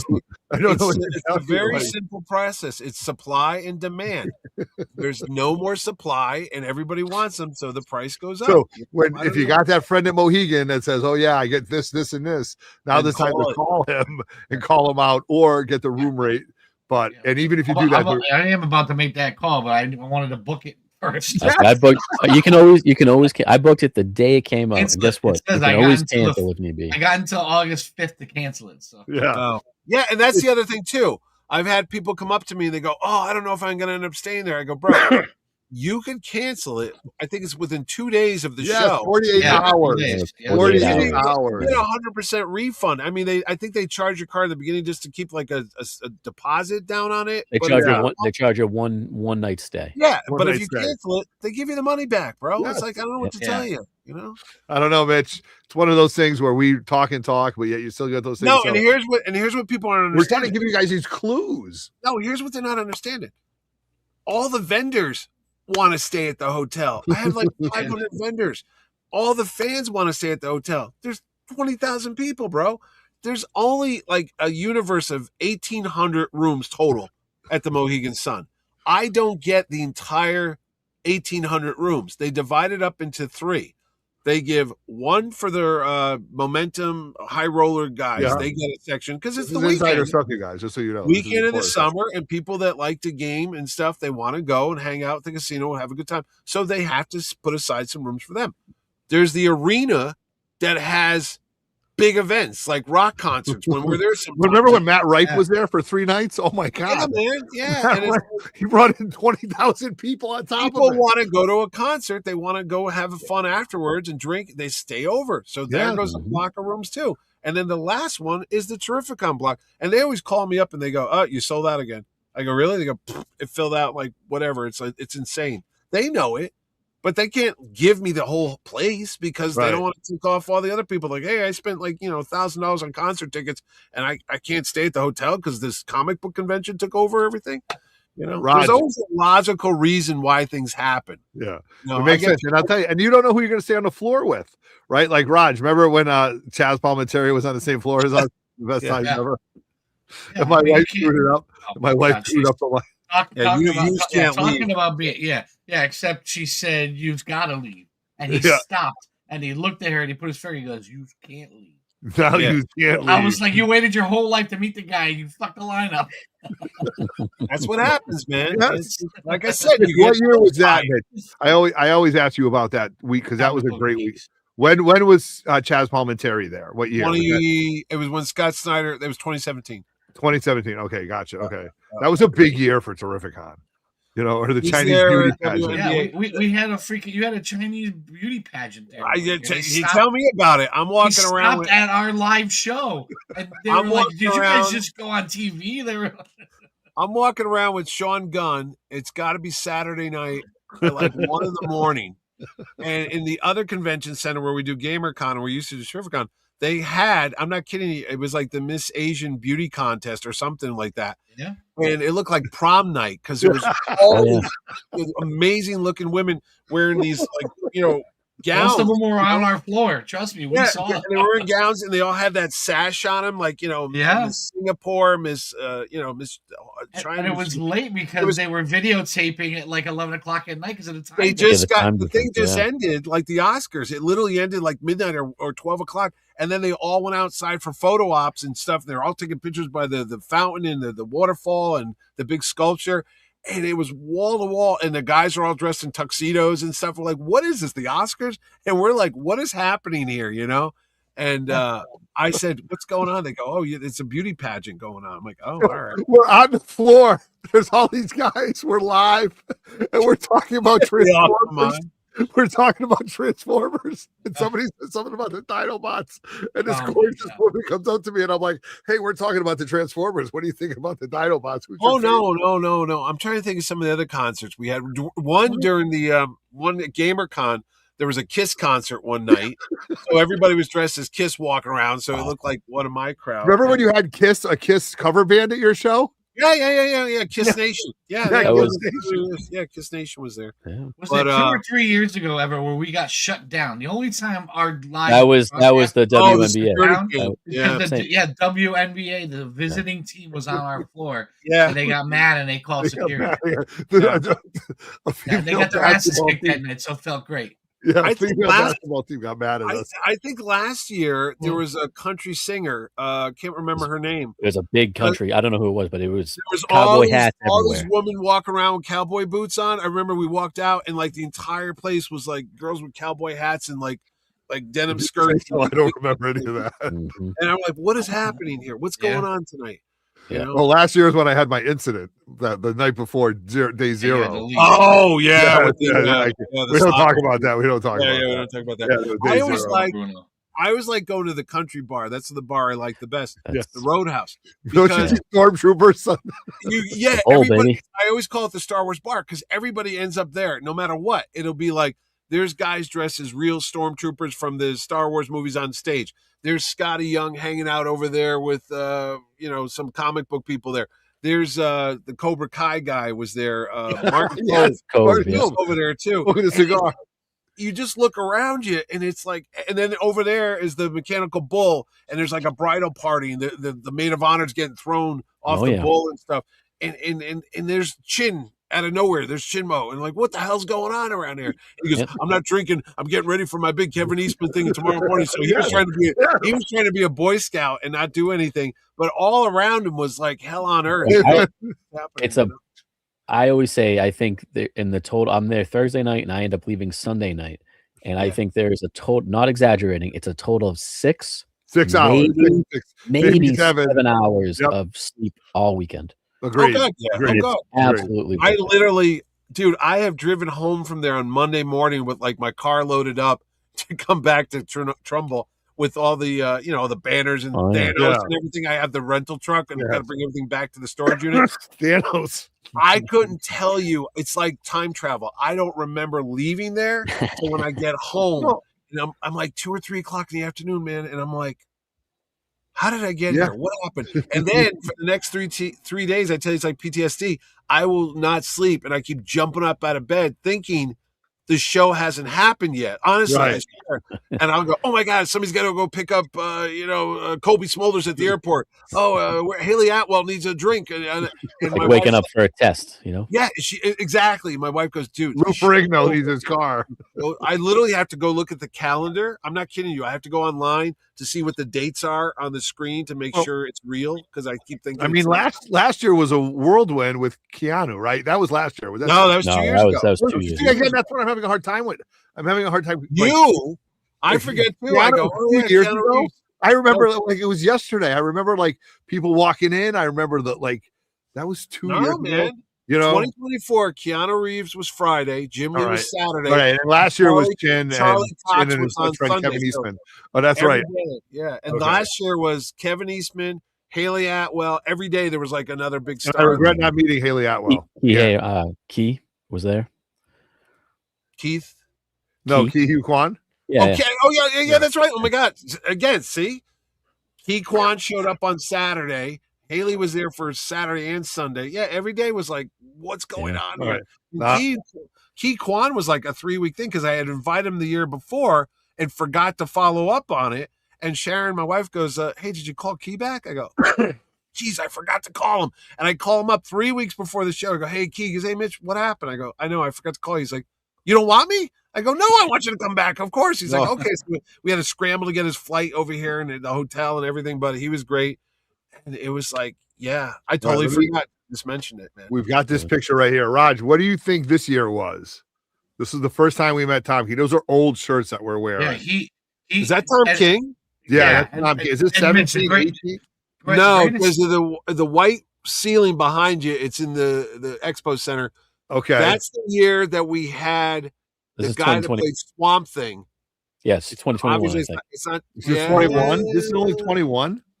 Yeah. It might be It wasn't that 2021. long ago. All right. Derek Mears. Derek Mears. It was 2021 because right across from them was Captain America guy, not Chris Evans, Red Brown. Red Brown, yeah. Red Brown was over there, and John Cassaday, God rest his soul, was there. And Cassaday was the biggest Captain America fan besides me, and he was shaking. Oh, there's the logos. You can tell. Is that the guy? I go, yeah, that's him, man. Yeah. Oh, Mitch, the day before this happened, we were doing our live show from one of the floors like we always do. Tom King happened to be staying on that floor. Oh, wow. Yeah. And he actually said, "Fuck it, I'll go live with you guys." So he literally joined us live. Yeah. And I'm pretty sure he announced he was doing a new joint venture writing for Batman, right? Didn't he like say that? He goes, "You fucking here first, I guess." I think it was 2019, buddy. Yeah. That's 2019. Those are old shirts, Roger. I'm looking at the badge, and that's Ordway's artwork on it. That's I mean, he still has hair. This is an older picture. Yeah. Oh, that's right. Look at our shirts, Roger. COVID was 2020. Yeah. 2020 was COVID, yeah. Yeah, this is 2019, I think. Yeah. It is. Yeah. It's before I lost weight. Yeah. I think this was my second Terrificon because I didn't even know you assholes then. So you know. Yeah, you were this guy. No, where's this guy? No, that's where are you at? Right? Look at it. You're so innocent, kid. You don't know what you're getting into. You're like, all right, I'll talk to these guys, blah blah blah. And now look, you lost your hair. You look like Gandalf. My God, stung by a bee there. You know? Yeah, I'm gonna kind of throw Roger out there. Roger, you didn't look like he got stung by a bee in that picture. I know exactly what was about to play in Raj. This was a little rough for you, pal. This was a little rough, but Raj, you did a good job, and it shows how far you've come. Okay. Let's see if Mitch remembers what year this one was. Everybody, I am here with Thor, or some mean people call him Fat Thor. Are you all right? It's just Thor. Are you okay? I am fine. You don't look all right. You look like melted ice cream. It's been tough. It's been rough. So you having a good time at the con? People want to take pictures with you and stuff? Oh, yes, they do. Very much so. How many beers have you had this morning? This is like the third. Or is it from last night still up? No, I need more and more. All right. Well, thank you for coming on the show. Guys, here at Cranky Canadian with Fat Thor. I'm still with you. Everybody, I am here with Thor. All right. It's got to be 2019. Raj, it's 20. It's the year. You know how it's the year. No, it's 2019. It's the That's year. when Endgame came out. Yeah. Avengers Endgame was 2019 Yeah. Okay. Wow, that was that long ago. Holy cow, man! Time is the camera adds 5 pounds. It's like 50. There's like 15 cameras on me. How many cameras are on you? I say, yeah, that's mean. I say that all the time, Roger. Don't worry about it, bro. I like when we look at pictures from like 10, 12 years ago, and people go, "Wow, you were skinny." I go, "It's called eating a lot. I swallow a lot of stress along with a lot of pizza."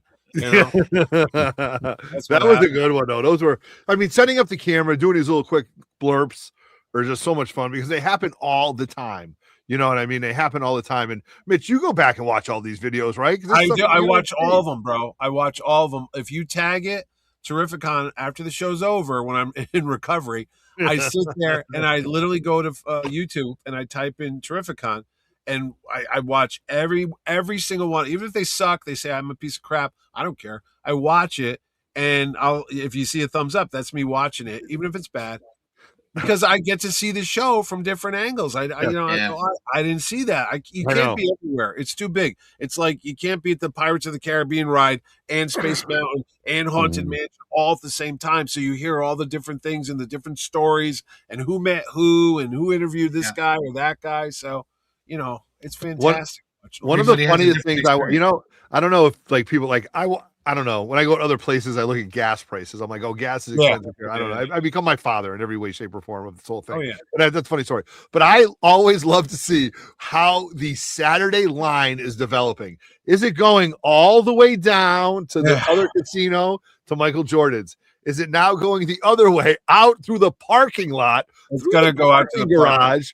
Or down the center, all the way down the escalator. Well, I can tell you a secret. It's always got the pre-purchased and 3-day vendors and the foot people are always going to be on the line now that goes towards the hotels. Mm-hmm. One that goes down that long hallway. Yeah, those are pre-purchased. Okay, pre-purchased. Yeah. Okay. Early entries. The people that didn't buy those tickets will always go out now to the parking garage and outside the building, outside the street. Could you hear that story? Like, that's a true story. Like how it went outside. No, it had to, because the line was so long. It was insane, man. It would go down past the hotel lobby, past Tao, past Michael Jordan's, past the other Michael Jordan sports restaurant, down the escalator onto the main floor where the gaming is, and then go out even farther. That's when my wife realized, like, this is a big deal now. Like, yeah. She's like, she comes up to me and she goes, "Meet me at the door." I walk out and she goes, "The line is all the way near Jordan's sports bar." Yeah, and she goes, beyond. This is a big deal, and I'm like, yeah. Like, come on, so now what happened, because of logistics, we have to snake it out the side to the parking garage, down the street, almost to the fire station, and it's literally a mile long, man. Okay, so to that point, get buy your early access ticket. If I can't, if I can't do another ad, if you don't want to, and God knows, even when they do open those doors, if it's a long line, they still manage to get everybody through. Honestly, it's a mile long, and you're done in 25 minutes. 30 minutes tops. Yeah. But they process everybody. They do move you through. But the early access is important. Like, because the line's there before the doors actually open. That's why it's that long. Man. I mean, trust me. People told me, like, it took me 15 minutes to get through the door. No, I come down at like 7 in the morning to make the donuts, and I see the people, and I talk to everybody. Some guys are making videos, and I go, "Hey, what are you doing here? The show doesn't open till 10 or 12 or 1 or whatever day it is." Yeah. And they're just like, "Oh yeah, man, how you doing?" There's so many people posted up, waiting. I usually give them T-shirts and stuff because I feel bad that they were hanging out that long. I go, "Hey man, I wouldn't wait that long to see me, so I don't know what the hell you're here for." But out there to see you, Mitch. I know. And then that Keanu Reeves line, to this day, I go, "Listen." Yeah, that'll go back down in infamy. Not infamy. 8 o'clock. I said 8 because I had to go over with security, and we were like, we can't have people. Did you put this together in like 3 days, 72 hours? Yeah, Tuesday night. It was 1 a.m. That line started. Tuesday at 3 when Keanu called, and by the time Thursday morning, by Thursday rolled around, you had it all posted. Had it all done with security. Tried to tell people that, and then I love the fact that people thought, they go, "Oh, Mitch is a jokester." They honestly thought it was a prank. They didn't think it was real. Oh, and I had so many people, when they found out he was real, he was there, and they didn't go because they go, "I thought you were fooling around. You were had him there, And even when I go to book other guests, I have the movie actors' agents call me up and they go, "You're the Keanu Reeves guy, right?" I said, "Yeah." They go, "How the hell?" And they're always amazed by that. They're like, "How did that happen?" Playing? So backstory, he was playing at Foxwoods that weekend with Dogstar. With Dogstar, you had him for 1 day. Yep. And the Berserker was out, and so Ron Garney was there, right? Yep. So Ron Garney, you guys make this plan to do this. You had 100 people autographs. That's what it was supposed to be. It was supposed to be the first 100 people in line at 8 a.m. At 8 a.m. So that's where it all went. They were camping out. They started at 1 a.m. That started. Yes. Yeah. And then to Keanu's, I don't know how do you say, credit and just the line somehow got bigger than 100 people. What was his photo op thing though? You couldn't take your own photos, right? but he didn't No, charge for we photos. did it. He never charged. We ended up doing it for free. Yes, that's right. That's right. I had Okay. my photographer that does all the actors. I brought him in. I said, bro, we want to get this fast and we want to get it right. So he set it up. Right. And we took it with his nice professional camera. We had the lights all set up. It was a beautiful shot. And we gave everybody a nice free 8x10. Yeah. Right. I mean, in the annals of Comic-Con history, they might, write me up as an SOB years from now. But I have been more than fair for people. I'm like, I'm you sorry. have pulled that off, though. You have pulled that a off. free autograph. People were like bloodthirsty over that. Oh yeah. Right. Yeah. And like I said, if we had more time, we would have done more. But the dude had to go to rehearse his concert that night. It's like he gave up his time, was there from like 11 to 2. And then his people came and got him. They're like, yo, bro, he's got to do a concert. He's got to go down the hall and rehearse. He can't stay here. He was more than happy to. He's like, hey, if it wasn't for and he wore your shirt at the show, right? And he wore it there, and he wore it on concert all summer long. He was touring, and he kept wearing the damn shirt, man, That's awesome. So, yeah, I know. No matter what Otto says about me, Sean, I know. Yeah, I know. Look at that, Sean. Thanks. You forget we just sold your booth for the swap. Anyway. Exactly. Ever, let me ask you this. Do you know the guy who runs the con in Baltimore? Yeah, I know the family. Yeah. Is the husband and wife. But I mean, this is for Chinmo and Everett. No, I don't know. No, I don't. Do I know in person? Mark and Sheila Nathan. That's their name. My only point is because I really think that one of the big things about Terrificon is your personality and the way you're out there being the face of it. Like, there's a lot of cons out there. It's like, God, it's a great con. I have no effing idea who runs it. I have no idea. Yeah, Jay Leno runs. No idea. No idea who runs it, who organizes it. You don't see them on podcasts. You don't see them and going around to other cons and handing out their flyers. Like you are 1,000% terrific. What do I say? The marketing department, the human resources. I have the worst staff meetings every day. I go in the bathroom and look in the mirror and scream at me. You're lazy. You're no good. You're a piece of shit. Everybody hates you. Get to work. Show Get fired. I have no time for you. Yeah. But I truly think that's one of the reasons why it's become what it has in such a quick time period. Because you're out there. People associate a personable person with the show. Well, I'll tell you. Thank you, Roger. And desperation and somebody at home that will kill me if I screw it up is a great motivator, buddy. You know?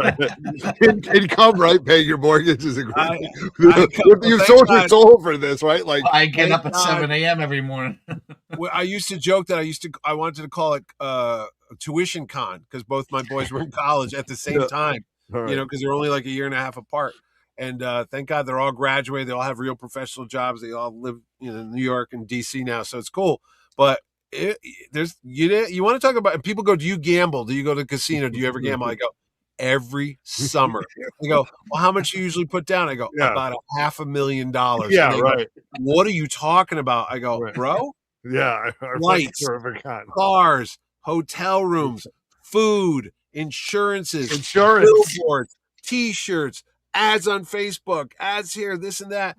And traveling around and stuff, and then they got to pay fees and appearance fees and this. And none of this stuff just happens. And then just doing the legwork at just being at shows, handing out flyers. That's what freaks people out. Yeah. You know, I mean, and when GameStops were open, they're almost all gone now. And comic shops, I still do that.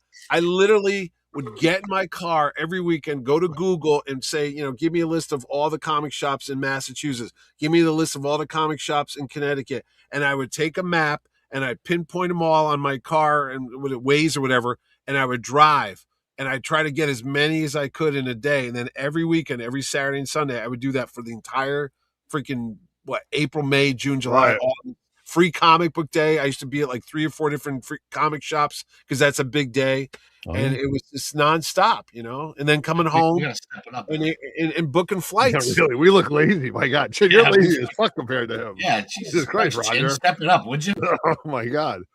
No, man, because you got to do, and no one's gonna promote you. You guys know this with your show. No one's gonna promote you more than you guys. I mean, you're into it, of course, you're on top of it. I mean, people might like 3 Minute Basement, but they're not gonna go and set it all up. It's a commitment. You know what I mean? It's a commitment. It's a sell. It's Is Jim Lee okay? Let's say is Jim Lee will be doing autographs on Saturday. I did learn my lesson because the line last time was crazy because there was so many people wanted to see him, and he was only there for one day because he had to fly to South Korea for his daughter's graduation the next day. He was literally there the next day in Boston, getting a flight and flying 13 or 14 hours to Korea. Yeah, man. Amazing.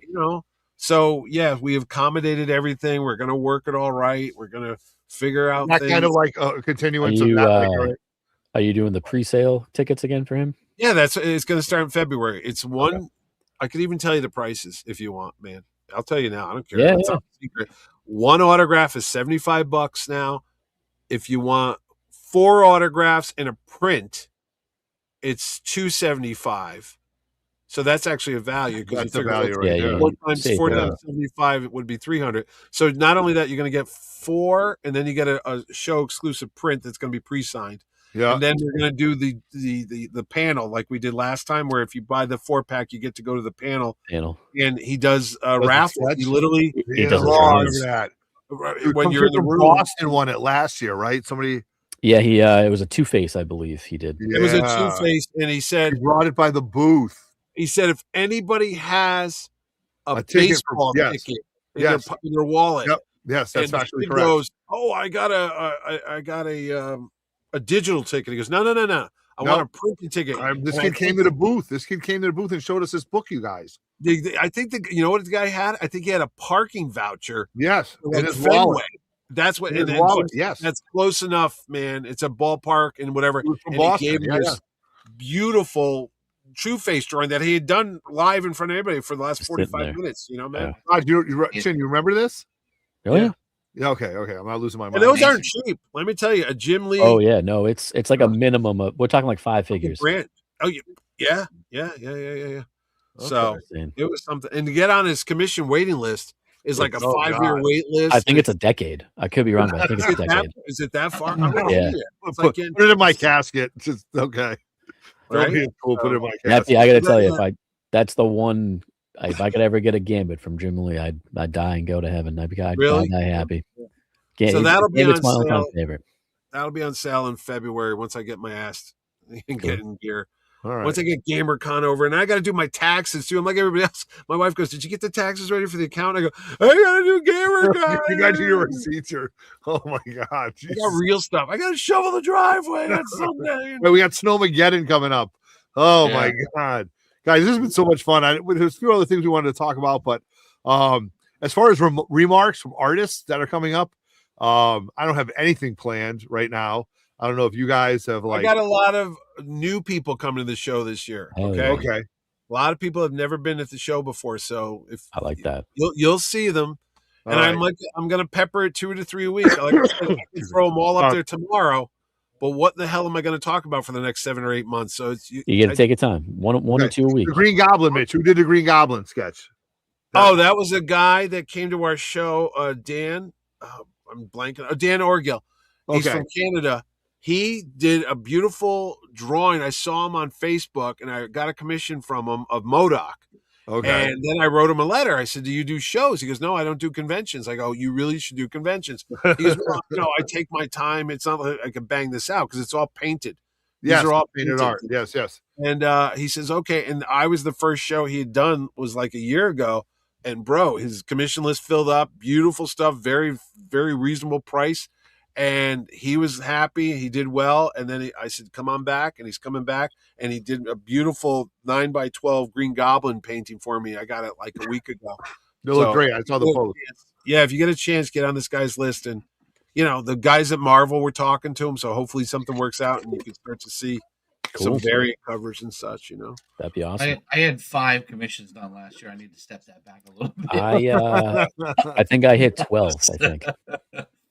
There's so many guys we know. Like if you join the fans of Terrificon, the foot page on Facebook, I'd promote so many guys that we all know, like Ron Larry Jr. Yes, one of our favorites. Ron has done half of my commissions. I have about a dozen. That's what I'm saying. He did a beautiful Spider-Man the other day, and I see this stuff, and I just put it up there. I'm like, hey, as much as Jim Lee's great, as much as Jerry Ordway's great, there's a lot of local guys that we all know. Do you have something planned already? Yeah, Chris Campana's up there. Yes, Mitch. I'm glad you just said his name. Well, segue there. Segue into next Friday's show. He is going to be a guest on our show on next Friday night.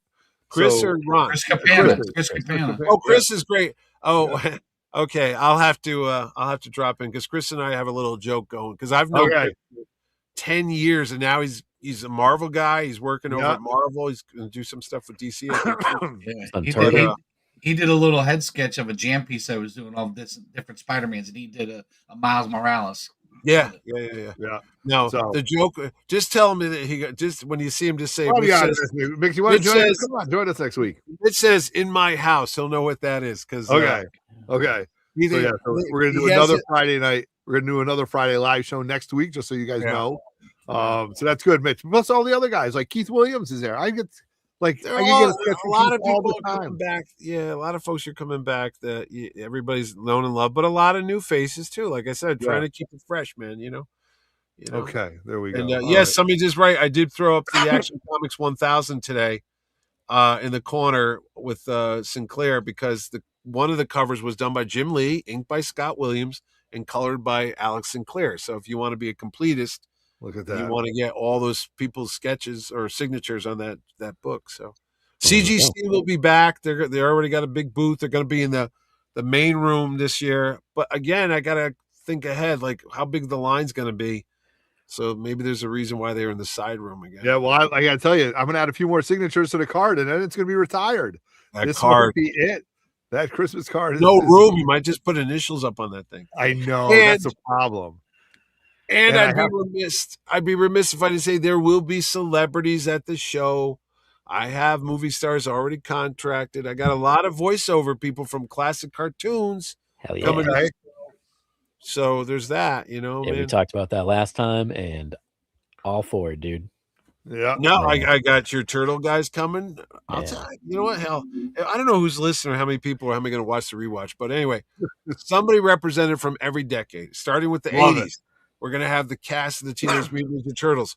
Into the 90s, we're going to have the entire cast of the Animaniacs. Including Tress McNeil, who never does shows. Yeah. And we're going to have Maurice LaMarche and Rob Paulson, the Pinky and the Brain people, will be there as well. Rob Paulson's also, he's Turtles. He did Turtles. That's Wrath. Yeah. Yep. So we got the 90s taken care of. Then we move into the Zeros, the early Zeros. We got a lot of Clone Wars bad guys coming. A lot of Clone War cartoon people coming there too, including someone who crosses both worlds. He's also part of Peacemaker. He's the voice. I know exactly who it is. Hell yeah. Eagly. That's right. D. Bradley Baker, who does the voice of every friggin' clone trooper on all those cartoons. He's awesome. He's one of the most talented guys out there. He's Rex. He's every clone. He's every clone. I know he's every. Who does he play in Peacemaker? Eagly. He's Eagly. He's even the voice of the damn eagle, man. My favorite character is Eagle. If you've heard an animal in any like voice and animated, it's him. You guys, this is too Avatar. funny. He's Appa. Oh he's yeah, Momo. no. And speaking of animals, so we're gonna segue into the early teens. He's Perry the Platypus. And I got the guys from Phineas and Ferb coming because my kids used to love that show. Ferb, I know what we're going to do today. Yeah. And then we move into the current years, the 20s, and I got the entire cast of Rick and Morty. Phineas and Ferb in the second dimension. You got the whole Rick and Morty cast coming? I got the new Rick and Morty cast, not the guy that was... Yeah. Got canned, but yes.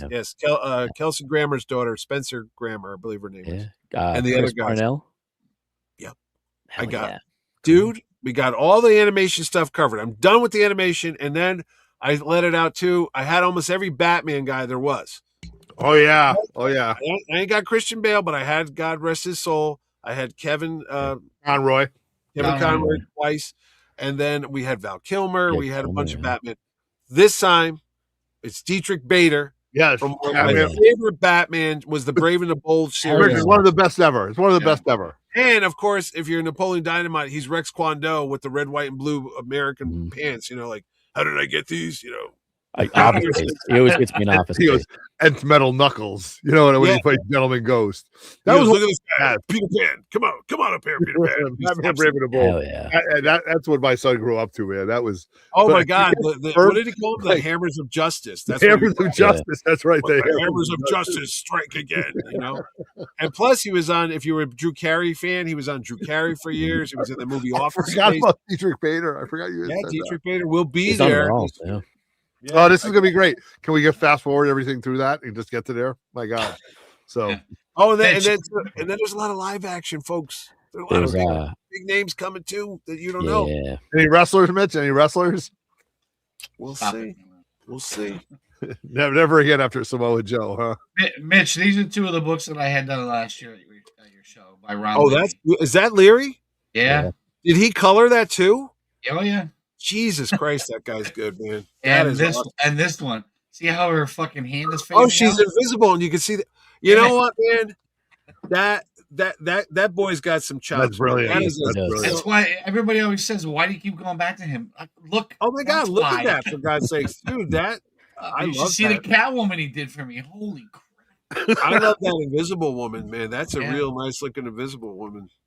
That's I just really- like how Roger goes to him now, and he's like, "I know what you like."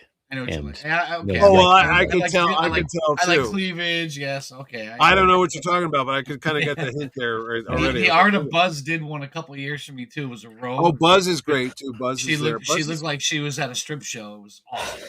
easy now. Was it Psylocke? Rogue. No, Rogue. That's Oh, a it's great Rogue. idea, Oh, Psylocke. That's a great idea, So Psylocke. this year, You know what? this year I'm having Ron do Who? Talia al Ghul. Oh, Talia al Ghul. Oh, Talia with al the Ghul, yeah. zip up the jumpsuit type The of thing. green one with the Yeah. mask on. You know, should get yeah. a Madam Hydra. I got a Madam. Did you already Ooh. plan that, Rod? Rod, you already got this in a hopper? Yeah, so the thing is Got a Madam I- Hydra. we see we see Ron at a lot, like some of the local shows because he's local, and I had him do Mrs. Fantastic, and he's like, but I always do the DC girls for you. Why are you having me do Marvel? And I was like, oh, okay, I didn't mean to insult you. Do you have a Poison Ivy? I do, yeah. But I had Uribe did one last year for me. Yeah, he's great. Jonathan That was Uribe. one of the Jonathan Uribe. He was one of the 5. I'll tell you. I like the guy Tom Dernick. You mentioned the Godzilla King Kong thing. Tom worked on that book. Yeah. He did the Christmas card. He did the Terrificon Christmas card with Santa Claus and Oh, really? Captain Terrificon. Hold it. I hope it got to you because I heard Yeah. the mail was so screwed up, bro. I sent those things out like the first week of December, and people were sending it to me in January. Like, look what just came. So the U.S. Post Office is screwed right now, buddy. There you go. That's one version. Yeah. You got there's 2 versions. There's a variant. The season's greetings is the blue, and then there's a Merry Christmas, which had a green background. So some people cool. got that, some people got the other one. So your roommate did this? Really? Yeah, the other Oh, one's cool. green that says Merry Yeah. Christmas on it. Yeah. But Tom's great. He did the cover last year for the poster. It was a takeoff of the Neil Adams Superman cover where he's flying up at you. Yes, I love that Yeah. one. I That love was that Tom one. Baranek, yeah. This year I got the Frame brothers. If you know those twin boys that come to the show. No. Brendan and Brian, you can't miss them. They're identical twins. They usually set up right in the front of Artist Alley, and they're doing a kind of, Yes. yes, Yes, I know. Yep. It's they're clicking. doing a salute to the 50th anniversary of my favorite comic book of all time, Superman versus Spider-Man, because this summer at the box office it's going to be the Spider-Man movie and the Supergirl movie. So Yes. they've probably done a new version of that with Captain Really? Terrific in it. Yeah, Cool. you're gonna see it soon enough, man. And then my man Jim Starlin, famous Jim Starlin, just sent me a drawing the other day. He goes, "Oh, here, man, I did a variant cover for you of Dreadstar fighting Captain Terrificon, based on the famous Thor versus Silver Surfer cover. Oh, It's hell an yeah. original piece where Dreadstar's in the Thor position with his sword, and Captain Terrificon's coming zooming in on him like that. Yeah, and instead of Asgard in the background, it's the Mohegan Sun. But it's Oh, like that's brilliant. That's awesome. freaking That's Jim, fucking brilliant. it's like Jim friggin' Starlin and Joe Rubenstein inked it. It's like, Crazy. you know, Damn, that's crazy. that's You crazy. think? Oh, we got a little super chat here, Roger. Oh, Scott Martin. Yeah.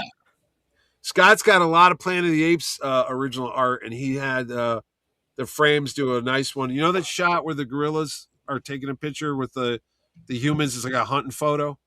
Yes. If you remember Yes. Planet of the Apes, they're like smiling in front of the camera. The frames did one of those for him too. So, Chin, do we have an old chat Oh my video God. that we can show? We might. Let's see what we got in here. We got a bunch of stuff that hasn't been deleted that should be deleted that might be in here. uh-oh. I don't know. Oh, maybe we deleted them.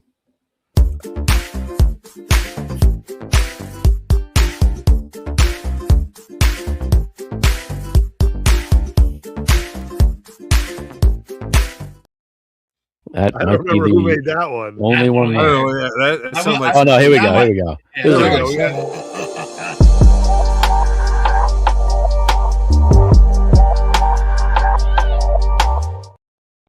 That was You gotta great. get one with for. you gotta get one with Otto, just like throwing the dollar bills at people. That's like right. that. Making it rain. We do have a Jerry Maguire one. The Making it rain. McDonald's drive-through. Jerry Maguire one is going to be one of my favorites. Throw me the money, buddy. That's Yeah. what we got. That's the one Yeah. we have. All right. Oh, you mean this photo right here? Oh no, we deleted it. Oh, come No, on. really? Yeah, I had Otto and McDonald's, but he took it out. McDonald's drive-through. Because No. what was it? Was the he had this this headset he was wearing? It looked like he was trying to land a fucking plane. So me at McDonald's, that one? Yeah, Oh, my God. someone said that he Guys are looked like killing he me, was working at the Paul. You're McDonald's killing me. You're killing drive-through. me. You're It was in killing here the other week, so someone just deleted it. me. Yeah, we had to make room for other stuff. Oh my God. Look at this. 2 hours of comic book talk. Well, no, man. I You know? gotta say, I mean, there's no CliffCon this weekend due to the damn weather. Thank you, Yeah. snowstorms. Thanks, Snowmageddon. What happens if we get Well, nothing? Like that'll be the biggest joke ever, right? No, but Like- when is your there. your Got it thing? right. Yeah. February 7th, right up here in Mass. No. The big deal. The Oh, big this Oh, one. the swap. Go ahead. Right there, May 16th. 16th, May right around the 16th. corner, you guys. I have been reaching out. The vendors are all but confirmed. Yeah. I have the floor plan basically ready to go, and yeah, it's I can't wait. It's such a fun time every year. This is a fun time. So we've been working on it. We're hopefully we've got an amazing food truck. More importantly, we've already talked and we are going to do the karaoke afterwards, which has Nice. almost become like part of The the after show, party. right, Roger? I'm gonna let Roger talk about this because Yeah, it's, when he said let's do this, I go, you're full of shit. This is a waste of money. And then when I saw all these people belting out songs and trying, and I looked at him and I go, this is fucking brilliant. All right, keep everybody here because we kept yeah, I mean, everybody here. I mean, it's one, we- it's one of the greatest things. Like we get a lot of people that travel from out of town. You had Who that the hell wants to Alaska drive? couple. Remember the couple from Alaska? Yeah, and we got people from Yeah. New York, New Jersey, upper Massachusetts, Rhode Island. Like they stay on Saturday night because you don't want to make that long drive. Let's give them something to do. We get we rent a karaoke guy. We go to a bar. Everybody has a freaking blast singing karaoke. Nice. So it's the after party. And how long did that go to? Until the After bar party closes. until the bar closes. Yeah, I mean, we pay. Really? We usually, we Yeah. usually pay him for. We pay the guy for a couple hours, and it's however Yeah, long you want to usually- wait. Yeah, the DJ then we had usually like other shows like up. we've had other people like show up and do karaoke. Like, We had a guy last year that wasn't part of the group or anything, just showed up a little drunk at the bar, and he did Whip It 2 times in a row in yeah. under Two 7 minutes. Two times in a row.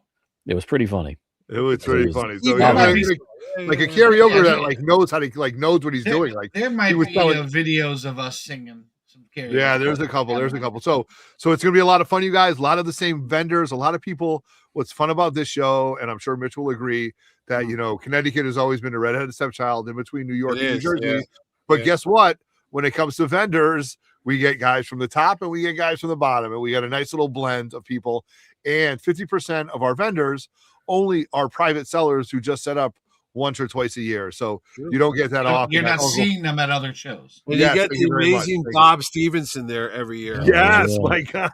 One of my What an favorite. I will Very say, I've already talked to Bob. He is confirmed. He will be there in his normal spot. He You is never good to know go. what that guy's going to bring, man. Never know. Actually, a little tease here for Bob Stevens. He told me he just moved a bunch of stuff and he's unearthed things that no one's seen in over 10 years. So Okay. Oh, who knows what that means when it comes to Bob. So I can't Bob, wait. it Bob could is be anything. fantastic. Yeah. Bob is great. J&S is there. My friend Yeah. Richie from Richie's Cabana will be there. Mhm. Yep. Erod Oh. is there. Yeah, Erod's going to be set up. What's We're- the Anthony? Very, Street, very, Streets Street Side Anthony or Streetcar He Desire? he unfortunately had to cancel. Yeah, this year Oh, I really? couldn't make Oh, it. Yeah, Yeah. but Very Gary will be there. Very Barry Gary will be Gary's there. going to be there? Yeah. Oh, yeah. I We're love trying to Barry get Gary. This guy in here will be there, unfortunately. You know, he'll Comic be set CT up. is going to spin us up. CT So guys, this CT is a fun Comics. show. So like, it's really, we want you to have the day out of it. You know, you're not just going to come up, look through some long boxes and take away. You're going to come hang out, enjoy food. We have a great raffle table. It's something that we've really accrued through these years. And thanks to all the Best of dealers. all, there's a lot of great books there. I mean, I sell stuff that you only see it either my show or New York, man. And I'm like, whoa, this guy's got a big. We're talking big books. We're not talking, thank you, Mitch. I got a couple issues of World's Greatest Comics or Marvel Tales. No, there's big books. I got an X-Men Giant Size X-Men 1, my copy that I have now. I got it at your show. Did you really? Oh my Really? god. Okay. And you know what? And not only on the flip side of that, you also have guys that have dollar books. So if you're trying to it's true. If you're trying to fill runs, there's there are some big books. Like, there's some there's some of the stations that I won't even walk by. So like I said, we're excited for everything that we got going on. You know, CT GamerCon, King Con, Little Giant, the Swap, and we roll right into Terrificon. We have just given you the 6-month East Coast roadmap to Comic Cons, right? Like, what else can we tell you guys? As long as you survive Snowgeddon this weekend, the deep what is it, thaw, whatever, it's coming out. The deep thaw is coming, man. You know, maybe we should do like a Hoth show, like a look at Sean's comment. That's true. I have traded a book at every one of our swaps since we started. Yes, really. Yeah, I always that's why it started as a swap, like when it was at the freaking restaurant. Yeah, I remember when you guys used to be in Cromwell, right? In the park Rocky Hill, right up there, same place. Yeah. And I've traded a book at every swap. Yes, and people have. You know? I always tell people they come in with short boxes, like, hey, I'm trying to move this, or I want to trade this for this. It happens. Hey. It's the best. I might start doing that because I got a lot of stuff here, and I'm like, what am I doing? Mitch, you got a lot of stuff around you right there. Mitch, do you want Mitch? I know you got a lot going on, but if you want to set up, I can get you a table. I'm sure my wife will say tomorrow, please set up over there. We know a guy. I can give you 2 tables if you want. I could sell tickets to the show and sell some comics, man. I got my entire run of All-Star Squadron over there, signed by Jerry Ordway. Look at that. Mitch, what comic shops have Terrificon tickets right now? Right now it's BoomTube in Southington, Cave Comics. So physical tickets, like you can go pick up, like you can go pick them up without the Ticketmaster fees and all that. They already have them. They already have them. They've had them since like Christmas or Thanksgiving. Awesome. Oh yeah, Comics in Harrison, New York. So if you don't want to give Ticketmaster their money, and again, I don't get a penny of that, or if we don't even have pennies anymore, I don't get a nickel of that money. That goes all to the gods of Ticketmaster. What they charge, that's $1, Mitch. It's not a nickel. It's $1. I have no idea what they do with that money, man. I mean, years ago they used to mail tickets. I got it. They used to put them in the mail. There'd be paper tickets, so you had to pay somebody to put them in there. Now they send it to your phone, and I always go, I don't understand why there's a $15 fee or something. Save your money. Buy them in person. Buy them in person, or you could always buy them the day of the show. But then again, you run the risk of. Yeah, at some point, so sometimes it is when it was in the other area. It's like you had to stop capacity until we did it, and then you had to sell more tickets, like on top of it. Like we hit capacity not this year on Saturday, the year before. Yeah, you guys didn't know because you were inside already. But the fire marshal calls me and says, "Hey, just to let you know, we got to hold up the entry for a while." I go, "Why?" Because you're at capacity. There's too many people in there right now. So what they do is then they sit there and they count out how many people leave. They get the little clicker. Yeah. It literally comes down to that. And they go, okay, like 30, one man enter, one man leave. Like 50 people will leave and 50 people can come in. And it happens on Saturday all the time around, I'm going to say around 1 o'clock to 2. Yes. When it's peak. And that's when there's so many people. But what happens is people leave to go to get lunch. Mm-hmm. And then people come in, so now that it balances itself back out again or whatever like that. So if you're ever going to go to Terrificon, make sure you get in like before 1 o'clock or come in after 1 and wait till like 2:30, then you get back in because it happens. What are you going to do? It's only so big. I wish when they built that place at Mohegan, it was massive. It still is massive. But I never thought we'd run out of space. I mean, I'll sell out of booths by like April or March. I'll be like done. Where's nothing? There right now in the inventory count, there's about 13 corner 10 by 10 booths left. If you're thinking about getting one, you better hurry up. There's about 45 inlines, which are like in the rows, Right. 10 by 10s. Artist Alley, I think I only got about 12 left of the Artist Alley. gosh. Did that Which guy I next had to you put- pay you? I had already? to put some aside for some people on this podcast that didn't give me any forms yet, but I already had to pencil him in. Going, I bet he's going to show up. Thank you. I Yeah, don't know who that is. Look at Shin going, wait, Otto, you didn't send the forms in He's- yet? You didn't Mitch, Bro, I'm gonna get Bro. fired. I've come to expect it. I just put it off to the side and go, I know he's going to buy him, and then it'll be like, now where do I put him? All right, Yeah. so you've been Hillmanized. Yeah, Know that's what to expect. Okay. My Yeah. intentions are good. My intentions are good. I'm not going anywhere. Okay. No, I So- know, but I am running out of spaces. I mean, Yeah. I sold literally half my inventory before December ended, which was insane. I mean, I So, Mitch, started. what was like the first 20? I'd love to talk about that for a couple of 2.5 minutes. It opens up, and right away you get flooded with people. I want a spot. I want a spot. I want a spot. Well, they pay Yeah. for them. They just don't want them. I'm like, you. Yeah, right. Right. They Right, actually They send buy the a spot. money They in. buy a Yeah. spot. Yeah, so and, this and then I get the call from PayPal. They think I'm like a drug dealer. They're like, "Why do you suddenly have like all this money in your PayPal account?" Because I mean, it goes It's like one the massive whole drop. year. I mean, I don't do anything all year, but then come December 1st, it's like, Yeah. and it shoots up, and then- Um, and when I'm Will moving Smith money was out of- when I'm Will moving Smith money was out of dead the shot. account. Yeah. Remember when Will Smith was dead shot, and he was like, Yeah. "I'm waiting for my money. The rat's about to leave." That's exactly And he what looks it's at like. his phone, and it goes from like negative 100 to Yeah. $2 million. Oh, I wish it was $1 million. But no, and then it's awkward with the bank. You know, they're like, well, what's going on with you? Why is some of these things? You think they'd be used to it? I don't know. So you want to be a comic? You would You think want to be a though, comic book promoter? These are the things you're gonna have to No, deal with. and I literally have to explain myself to the Bank of America. They're like, why do you suddenly have an influx of money? I go, have you noticed there's a pattern like for the last 12 years? Like, Right. oh, it goes up, you know? So, but yeah. Thank you. Awkward, you know. And then they go, what do you do for a living? And then you tell them, and they go, would you like to speak to the bank manager about setting up? I go, I don't want to talk to the bank manager. I don't need any checking things. Just give me my money. I got to get out of here. I got to go wire money to a movie star. And that's another story too. Who's this person? How do you know them? Why are you sending money to so-and-so actor? I'm like, you know, because I show up wearing a Spider-Man t-shirt, jeans, like I'm going to CliffCon. You know, they're like, who's this guy? A house painter? What is this guy doing? What is he? Oil change guy? What is he doing? Why has he got all this money? He's got to be drug dealers, right? Well, it's the famous phone book in the phone. You got everybody. That's it. Oh, Mitch, Oh, God, if I ever lose my contacts, I can phone. only imagine. I accidentally butt dialed Sean Gunn once at like 3 in the morning. Awesome. I was We calling got it my with the other Lou Ferrigno. Yeah, you're getting phone calls from well, Lou your Ferrigno. buddy Sam Jones, he's blocked right now. But anyway,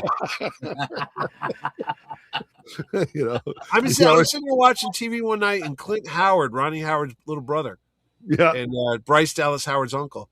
It's a Monday night. I'm watching TV. It's like 10 o'clock. My cell phone rings. I'm like, who the hell? Here's another thing. Don't call me before like 10 in the morning, and don't call me after like 8 o'clock at night unless you're family, because I'll be like, I'll kill you if you call me that late. And it was Clint Howard because it said caller ID. And I'm like, no, it's not. And it was his brother. And I said, hello? He's like, is this Mitch? I'm like, yeah. Who's this? Oh, I'm Clint Howard, Ron Howard's brother. I'm like, why are you calling me, bro? And he's like, oh, I want to come to the show. And he starts calling. And I'm like, nah, we'll talk. But it's just one of those weird things that happens now. That is weird. Yeah, that's pretty cool though. I guess. No, maybe not the late night calls, but yeah, you know. but hey.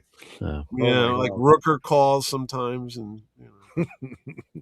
Hey, I want my car to be exactly 68 degrees. Oh my God. picking them up, you know. All right, guys, what we've talked about Terrificon, we've talked about CT GamerCon, we spent Friday night with you. This has been a lot of fun to check back in before Snowmageddon starts. Remember, CliffCon is canceled on Sunday, so if you want to talk comics and collectibles, just watch us on the rewind, right, and kind of go from there. So we have a live show planned for this Wednesday night. We have another live show planned for Friday night. And then we're just going to keep rolling with all these fun stuff going on. With special guest? Yes, with special guests next Friday night. So stay tuned. We'll announce that on Wednesday night. If you didn't you already announced. You announced it like an hour and a half ago. I know. I did. I'm doubling back. So before I let you guys sign off, let's have Mitch sign off and talk to the fifth man in the basement. Mitch, thank you for joining us tonight. Taking time out of your busy day. This is Mitch Halleck from 3 Men in the Basement plus 2 plus 1. I'm your plus 1. Saying, don't take any wooden nickels and see you at Terrificon and buy your rooms and buy your booths and buy bonds and bye-bye. All right. Time to go. Chin, what do you say about that? Yeah, what he said. All right. Yeah. Okay. I'll see you on Wednesday. I'll be here Wednesday. It'll be a Wednesday night. All right. So on behalf of 3 Men in the Basement, I'm going to let Roger sign us off. That is Mr. Really? No, you want to sign off guy. Yeah, you're the Juggernaut's going to sign you off. I'm the Juggernaut, bitch. Listen, this has been a blast. I missed the Friday night shows. I'm not able to make the Wednesday shows, so I won't see you Wednesday. But next Friday with special guests, I'm really looking forward to it, and I think I may have him do a commission this year at Terrificon. All right. That jam piece was phenomenal. So,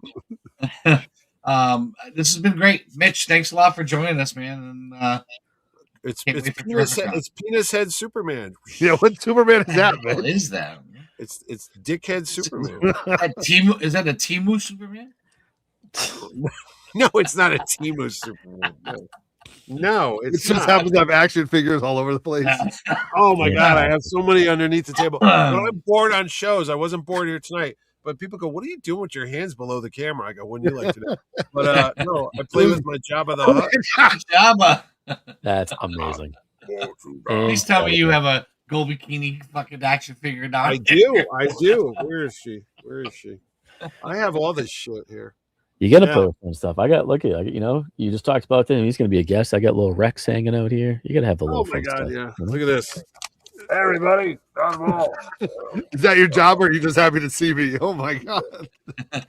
I could tell you stories about this guy and me back in the day. Oh, dude, he's been posting some crazy stuff. I've heard. Yeah. Yes. Aren't they coming out with a new Darth Maul, they dropped that. We will be talking about that on Wednesday. Yeah, we definitely will. All right, you guys, we got to go. It's 2 hours. We've been spending a lot of time with you. All right. So on behalf of 3 Men in the Basement, fourth man in the basement, Dave the brother, fifth man in the basement, Mr. Mitch Halleck.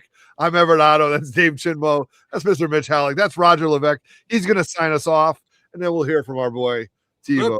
That's me. That's pretty cool, Bob. Good night, Canada. Thanks, guys, for having me on. Thank you, everybody in live chat. And as always, boys and girls, keep digging in them long boxes. Peace out.